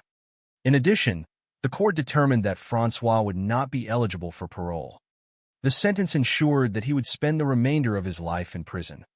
For the families of the confirmed victims, the court's judgment marked the formal conclusion of the criminal prosecution, though it could never erase the losses they had endured. Throughout the legal proceedings, one fact remained especially striking. Kendall Francois had lived with his parents and sister while concealing the remains of his victims. Inside the family home, investigators found no evidence indicating that his family knowingly participated in the murders or knew the bodies had been hidden throughout the residence. Instead, authorities concluded that the home's already unsanitary condition, combined with Francois' extremely poor personal hygiene and the secluded locations where the victims were concealed, likely contributed to the crimes remaining undiscovered for so long. Even after the investigation established these facts, the question of how such concealment could continue for nearly 2 years remained one of the most unsettling aspects of the case. News of the discoveries at 99 Fulton Avenue spread rapidly beyond Poughkeepsie. The case attracted widespread attention because of several extraordinary features rarely seen. Together in a single investigation, the victims had all belonged to vulnerable populations whose disappearances initially appeared unrelated. Their bodies had been hidden not in remote locations, but inside the offender's own home. The house had remained occupied throughout the murders. Most remarkably, the investigation had reached its breakthrough not because of forensic evidence discovered independently, but because one intended victim survived and reported the attack before becoming another missing person. Christine Sala's actions therefore occupied a unique place within the investigation. Her courage did not merely save her own life. It provided investigators with the opportunity to uncover the truth about 8 women whose disappearances had remained unexplained. Without her testimony, the search of Fulton Avenue might have occurred much later, or perhaps under entirely different circumstances.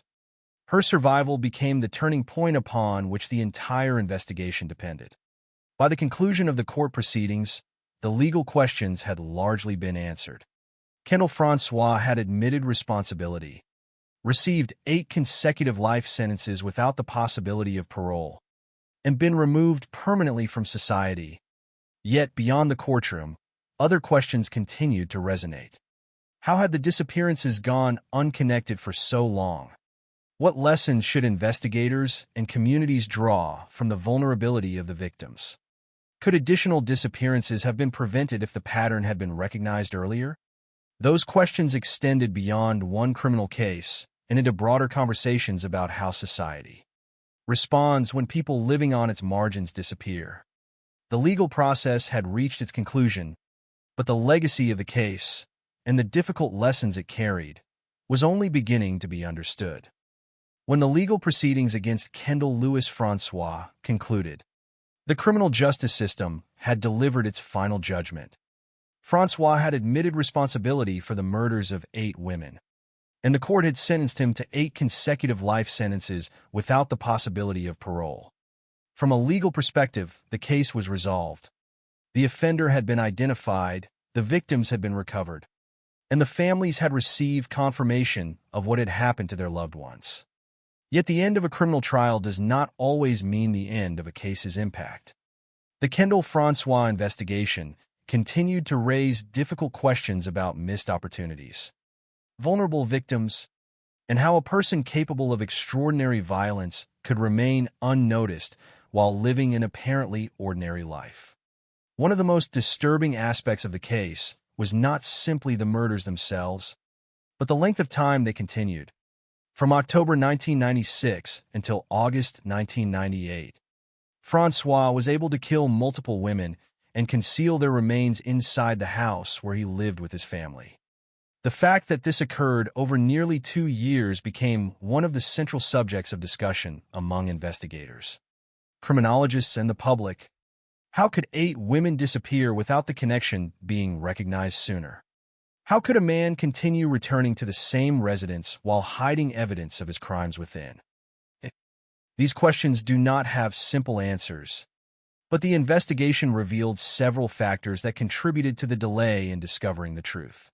The first challenge involved the circumstances surrounding the victims. The women Francois targeted were primarily individuals who faced significant hardships. Many were involved in sex work. Some struggled with addiction. Others experienced homelessness or severe financial instability.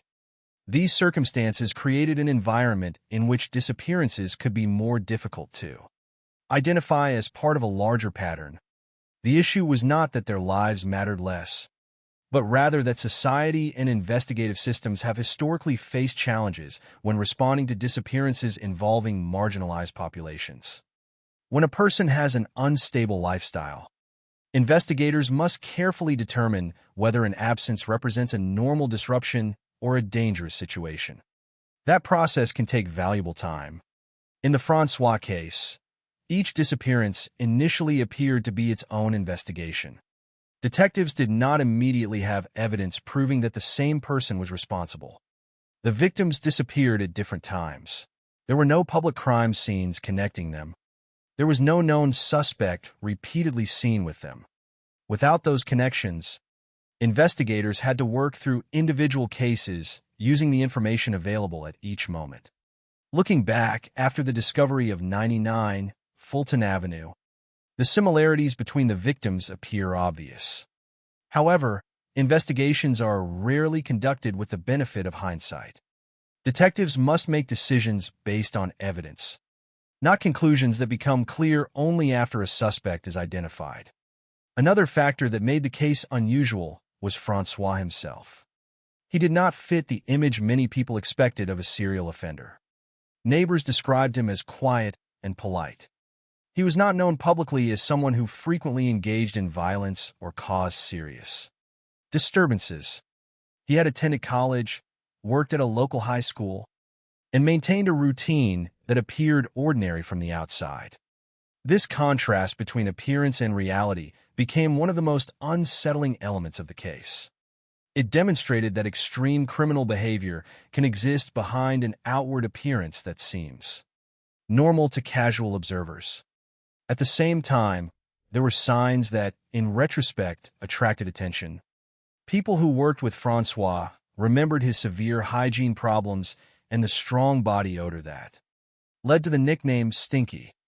Some female students at the school where he worked reported behavior they found inappropriate, including unwanted physical contact and sexually inappropriate conversations.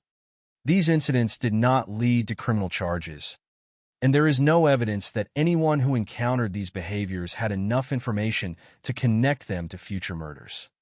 Nevertheless, after his arrest, investigators examined these details as part of a broader effort to understand his background. The house at 99 Fulton Avenue also became a major focus of public discussion. The idea that multiple victims could remain hidden inside an occupied family home for months was difficult for many people to comprehend. The residence itself played an important role in the concealment. It was already known to be cluttered and poorly maintained.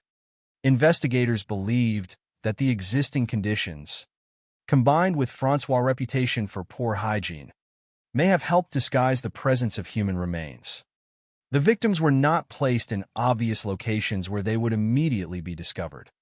Instead, Francois concealed them in areas such as the attic, crawl space, garage, and storage areas. These locations reduced the likelihood of accidental discovery.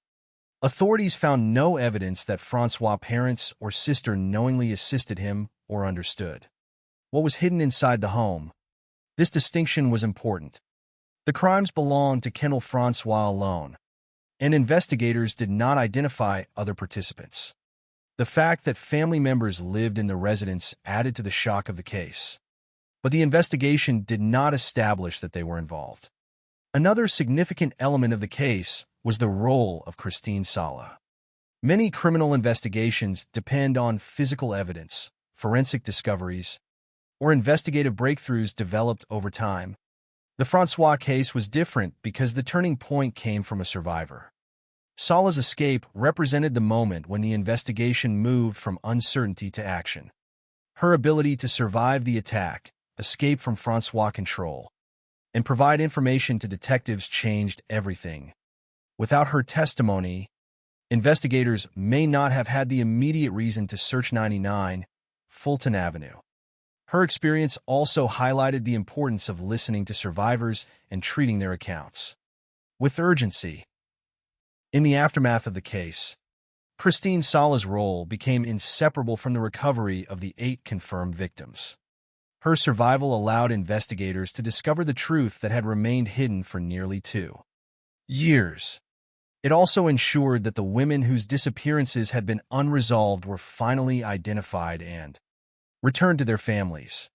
Beyond the investigation itself, the case contributed to broader discussions about the treatment of missing persons, especially those from vulnerable communities. The disappearances of sex workers, people struggling with addiction, and individuals without stable housing can receive less attention than cases involving victims from more socially visible backgrounds. The Francois case demonstrated the consequences of that imbalance. Every missing person represents someone's family member, friend, or loved one. Circumstances surrounding a person's life should never determine the value placed on finding them. The case also raised questions about whether Francois may have committed additional crimes. Investigators confirmed 8 victims, and Francois was convicted for those murders. However, because Michelle Eason's disappearance remains unresolved, and because the investigation could not definitively determine whether additional victims existed, some uncertainty remains. Francois denied involvement in Eason's disappearance despite acknowledging that he knew her. Without sufficient evidence, investigators could not attribute her case to him. This limitation reflects an important reality of criminal justice. Convictions require evidence, not suspicion. Even strong beliefs among investigators cannot replace proof that meets legal standards. On September 11, 2014, Kendall Francois died while incarcerated at Wendy Correctional Facility in New York. He was 43 years old. Authorities determined that his death resulted from complications related to long-term health issues associated with obesity. His death ended any possibility of future questioning or additional prosecution, but it did not erase the impact of his crimes. The names of the victims remain the most important part of the story. Wendy Myers, Gina Barone, Catherine Marsh, Kathleen Hurley, Mary Healy-Giacone, Sandra Jean French, Audrey Pugliese, Katina Newmaster. They were more than entries in an investigation file. They were individuals whose lives existed before the tragedy that brought them into public attention. The lasting lesson of the Kendall Francois case is not simply about the actions of one offender. It is also about the importance of recognizing vulnerability, taking disappearances seriously, and ensuring that every missing person receives attention and urgency. The investigation revealed how easily victims living on the margins can become overlooked, and how dangerous that oversight can be. The house at 99 Fulton Avenue eventually revealed its secrets, but only after years of unanswered questions and unimaginable suffering. In the end, the case remains a reminder that behind every criminal investigation are real people whose stories deserve to be remembered, not because of the way they died, but because of the lives they lived. After Kendall Louis Francois received 8 consecutive life sentences without the possibility of parole in 2000, the legal chapter of one of New York's most disturbing criminal cases came to an end. The courtroom proceedings had established responsibility for the murders, provided answers to many unanswered questions, and ensured that Francois would never return to society. However, the conclusion of the trial did not erase the questions surrounding how the crimes had occurred, why the victims had remained unidentified for so long, and what lessons could be learned from the tragedy. The years that followed were not about discovering a new offender or uncovering another hidden crime scene. Instead, they became a period of reflection on the victims, the investigation, and the lasting impact of the case on Poughkeepsie and beyond. Following his conviction, Francois was transferred into the New York State prison system, where he would spend the remainder of his life. The sentence imposed by the court guaranteed that he would never be released. Unlike many high-profile offenders whose trials become ongoing battles over innocence, appeals, or public attention, Francois' case was largely settled after his guilty plea. He had admitted responsibility for the 8 murders, and the evidence recovered from 99 Fulton Avenue had confirmed the devastating reality of what investigators had uncovered. Yet even after the conviction, investigators continued examining the broader circumstances surrounding the case. One of the most difficult questions involved the possibility that Francois may have committed additional crimes beyond the 8 confirmed murders. The confirmed victims represented the cases for which authorities had sufficient evidence and legal grounds for prosecution. However, because Francois had operated for nearly 2 years without detection, and because several disappearances in the area remained difficult to explain, investigators considered whether there could have been other victims. The unresolved disappearance of Michelle Eason remained one of the most significant unanswered questions. Francois acknowledged knowing Eason, but denied responsibility for her disappearance. Without evidence connecting him to her case, authorities could not include her among the victims for which he was convicted. Her disappearance remained open, leaving uncertainty for those who continued hoping for answers. The situation demonstrated one of the limitations of even a successful criminal investigation. Solving one case does not always solve every mystery connected to the suspect. The public attention surrounding the Francois case was largely driven by the unusual circumstances of the crimes. Many serial murder investigations involve offenders who hide their identities, abandon victims in remote locations, or attempt to distance themselves from the evidence. Francois created a different kind of horror. He did not remove the victims from his environment. Instead, he brought the evidence of his crimes into the place where he lived every day. The idea that a family home could contain the remains of multiple victims for such an extended period became one of the defining aspects of the case.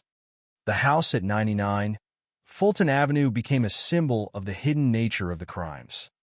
However, focusing only on the shocking location risks overshadowing the people whose lives were lost. The investigation was never simply about the house, the offender, or the disturbing discovery made by police. At its center were 8 women whose lives ended because of Francois' actions. The victims came from different backgrounds and different stages of life. Their ages ranged from 25 to 51. They were not identical, and their stories were not interchangeable. What connected them was not who they were as individuals, but the circumstances that Francois exploited. They were vulnerable, and he recognized that vulnerability. The case remains a reminder that people experiencing hardship are often placed at greater risk because they may have fewer resources, fewer protections, and fewer people immediately searching for them. The investigation also changed the way many people viewed missing person cases involving marginalized communities. The disappearances of sex workers and individuals struggling with addiction have historically faced challenges in receiving immediate attention. The Francois case demonstrated the dangers of allowing assumptions about a person's lifestyle to influence the urgency of the search for them. A person's occupation, financial situation, or personal struggles do not reduce their importance or the need for a thorough investigation when they disappear. For law enforcement, the case became an example of how difficult it can be to identify a serial offender when victims are selected from vulnerable populations. Detectives must balance multiple possibilities and cannot automatically assume that separate disappearances are connected. However, the Francois investigation also highlighted the importance of reviewing patterns over time. Individual cases that appear unrelated may reveal connections when examined together. Shared circumstances, locations, and timelines can eventually expose a larger threat. The role of Christine Sala remained one of the most important elements in understanding why the investigation succeeded. Without her survival and her decision to report the attack, the discovery at 99 Fulton Avenue may have been delayed. Her actions provided investigators with the first direct connection between Francois and the missing women. She transformed a situation in which police had suspicions into one in which they had a specific suspect and a location requiring immediate attention. Survivors of violent crimes often carry the emotional consequences of their experiences long after the legal process ends. Although the investigation ultimately brought Francois to justice, the events could never be undone. The fact that Sala survived did not lessen the tragedy experienced by the other victims' families, but it did allow authorities to uncover the truth and prevent Francois from continuing to harm others. As years passed, the name Kendall Francois remained associated with one of the most disturbing cases in Poughkeepsie's history. However, the importance of the case lies not only in the actions of the offender, but also in the broader issues it revealed. The investigation showed how violence can remain hidden when victims are isolated, how difficult it can be to recognize a pattern before a breakthrough occurs, and how important every piece of information can become in solving a major crime. The case also demonstrated the limits of understanding. Even after investigators gathered evidence, obtained a confession, and secured a conviction, many questions about Francois himself remained unanswered. What psychological factors contributed to his actions? Why did he select certain victims? Why did he keep the remains inside his own home instead of attempting to remove evidence from the area? The available information provides facts, but not complete explanations. Experts and investigators often attempt to understand offenders by examining their backgrounds, behaviors, and choices. In Francois' case, his childhood, education, employment history, and social interactions were reviewed. He had grown up in a family of Haitian immigrants, attended school in the area, joined the military, and worked in a high school environment. These details formed part of his biography, but they did not provide a simple explanation for the crimes he committed.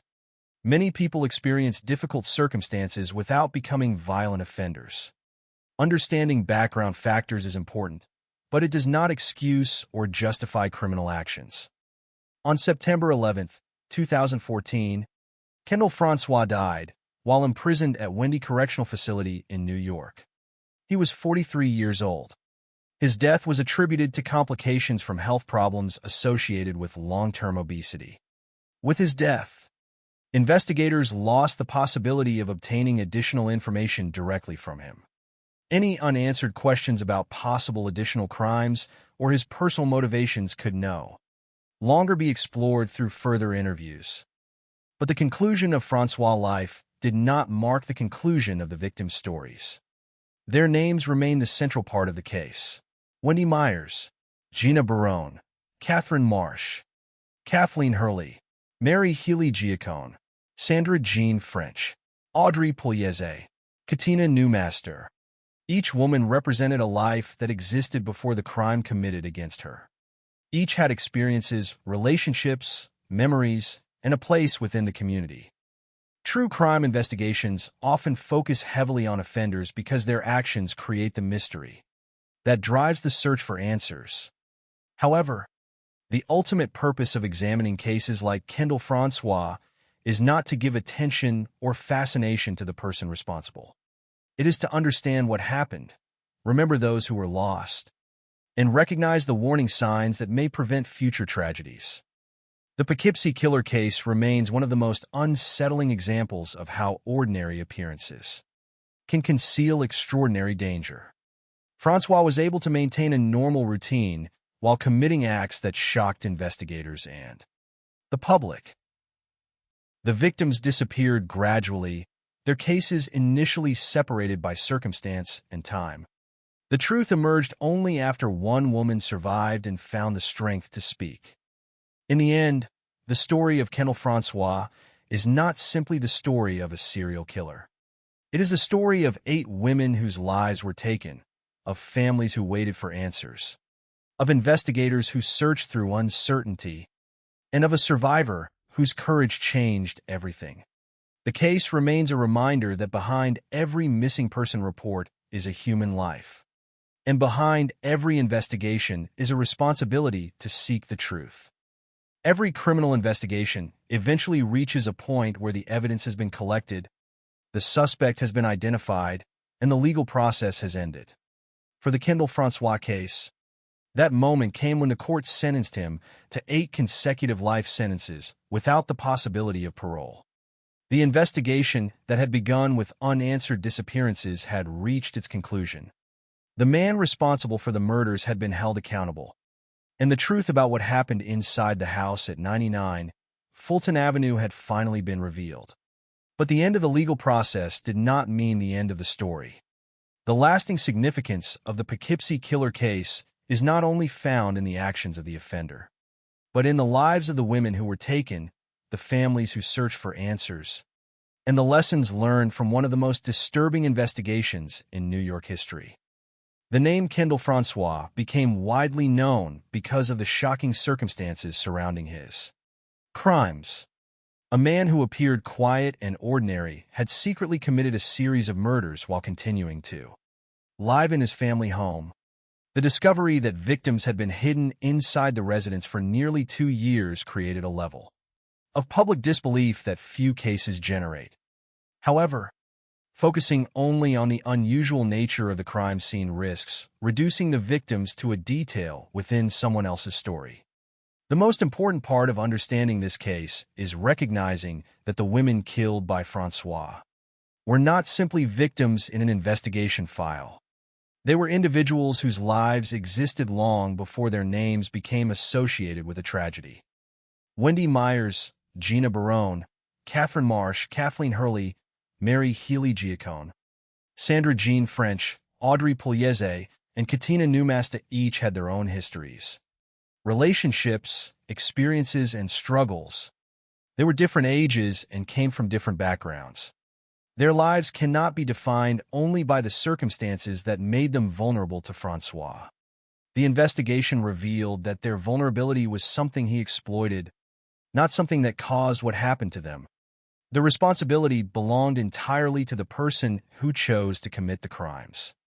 This distinction remains one of the most important lessons from the case. Many of Francois' victims lived lives that placed them outside the attention often given to people with more stable circumstances. Some were involved in sex work. Some struggled with addiction. Some experienced homelessness or severe financial difficulties. These realities influenced how quickly their disappearances were recognized and investigated, but they did not make their lives less valuable. The tragedy of the case demonstrated how dangerous it can be when society overlooks people who already face significant challenges. The investigation also raised important questions about how missing person cases are handled. Detectives working during the late 1990s were faced with a difficult situation. They were not ignoring the disappearances. They were investigating them with the information available at the time. However, connecting multiple missing person cases into a single serial murder investigation requires evidence. Similar backgrounds among victims are not enough by themselves. Investigators need patterns, witnesses, physical evidence, or other links that can withstand legal scrutiny. In the Francois case, the breakthrough came not from a traditional investigative discovery, but from the survival of Christine Sala. Her escape represented the turning point that changed everything. Before Sala's attack, investigators had concerns but lacked the evidence necessary to identify a suspect. After her escape, they had a direct connection to Kendall Francois and the location where the truth had been hidden. Her decision to seek help and provide information allowed authorities to uncover the fate of 8 women. The importance of survivors in criminal investigations cannot be overstated. A person who survives a violent encounter can provide information that no other source can provide. In this case, Christine Sala's account gave investigators the opportunity to act immediately. Her experience also highlighted the importance of listening carefully to victims and treating their reports with urgency and seriousness. When investigators entered 99 Fulton Avenue, they discovered the evidence that connected Francois to the missing women. The home, which had appeared ordinary from the outside, contained the answers to nearly 2 years of unanswered questions. The discovery shocked not only law enforcement, but the entire community. The fact that victims had been concealed in the same house where Francois lived with his family became one of the defining elements of the case. Yet even after the discovery, investigators continued to face limitations. The condition of the remains meant that many details of individual crimes could never be fully reconstructed. Some questions remained unanswered. The exact sequence of every murder, the full extent of Francois' crimes, and whether additional victims existed could not all be definitively established. The unresolved disappearance of Michelle Eason remained one example of the uncertainty that sometimes remains even after a major investigation is completed. Criminal cases often create a desire for complete explanations. People want to know why someone committed such acts, what motivated them, and whether there were warning signs that could have prevented the crimes. In the case of Kendall Francois, investigators examined his background and behavior, but no single explanation fully accounted for what he did. He had grown up in Poughkeepsie, attended school, joined the military, worked in a public environment, and interacted with people who knew him casually. His life contained ordinary elements, yet he committed extraordinary acts of violence. This contrast remains one of the most unsettling aspects of the case. It demonstrates that appearances can be misleading and that criminal behavior is not always visible to those around an offender. At the same time, examining his background does not mean searching for excuses. Understanding an offender's history may help investigators study patterns of behavior, but responsibility remains with the individual who chooses to commit harm. The case also emphasized the importance of recognizing warning signs. While no one could have known the full extent of Francois' crimes before they were discovered, some people who interacted with him later remembered concerning behaviors. Co-workers described his severe hygiene problems. Some students reported uncomfortable interactions involving unwanted physical contact or inappropriate conversations. These incidents did not result in criminal charges, and there is no evidence that those who observed them could have predicted the murders. However, After the case became known, investigators reviewed such information as part of understanding Francois' behavior. In the years following the conviction, Kendall Francois remained imprisoned. His sentence ensured that he would never return to society. On September 11, 2014, he died at Wendy Correctional Facility at the age of 43. Authorities determined that his death resulted from medical complications related to long-term obesity. His death ended the possibility of additional questioning, but it did not change the significance of the case or erase the impact on the victims' families. The final legacy of the Poughkeepsie killer case belongs not to the offender, but to the women whose lives were lost. Their stories serve as a reminder that every missing person deserves attention and every victim deserves to be remembered with dignity. The circumstances of someone's life should never determine the value placed on finding them or protecting them. The investigation of Kendall Francois remains a powerful example of how crimes can remain hidden when victims are isolated and vulnerable. It shows the importance of connecting information, recognizing patterns, and ensuring that every disappearance receives careful attention. It also demonstrates the extraordinary impact one survivor can have when she finds the strength to speak. The house at 99 Fulton Avenue eventually revealed its secrets. But the most important truths were not found in the walls, the evidence files, or the courtroom records. They were found in the recognition that behind every case number was a person. Behind every missing person report was a family waiting for answers. Behind every investigation was a responsibility to seek justice. Kendall Francois will be remembered because of the crimes he committed, but the victims deserve to be remembered for more than the tragedy that ended their lives. They deserve to be remembered as people. The final lesson of this case is not about the darkness one person created. It is about the importance of seeing those who are often overlooked, listening to those who need help, and ensuring that no disappearance is ever treated as insignificant. The story of the Poughkeepsie killer ends with a conviction, but the memory of the victims continues beyond the courtroom. Their names remain the heart of the case, and their lives remain the reason the truth mattered.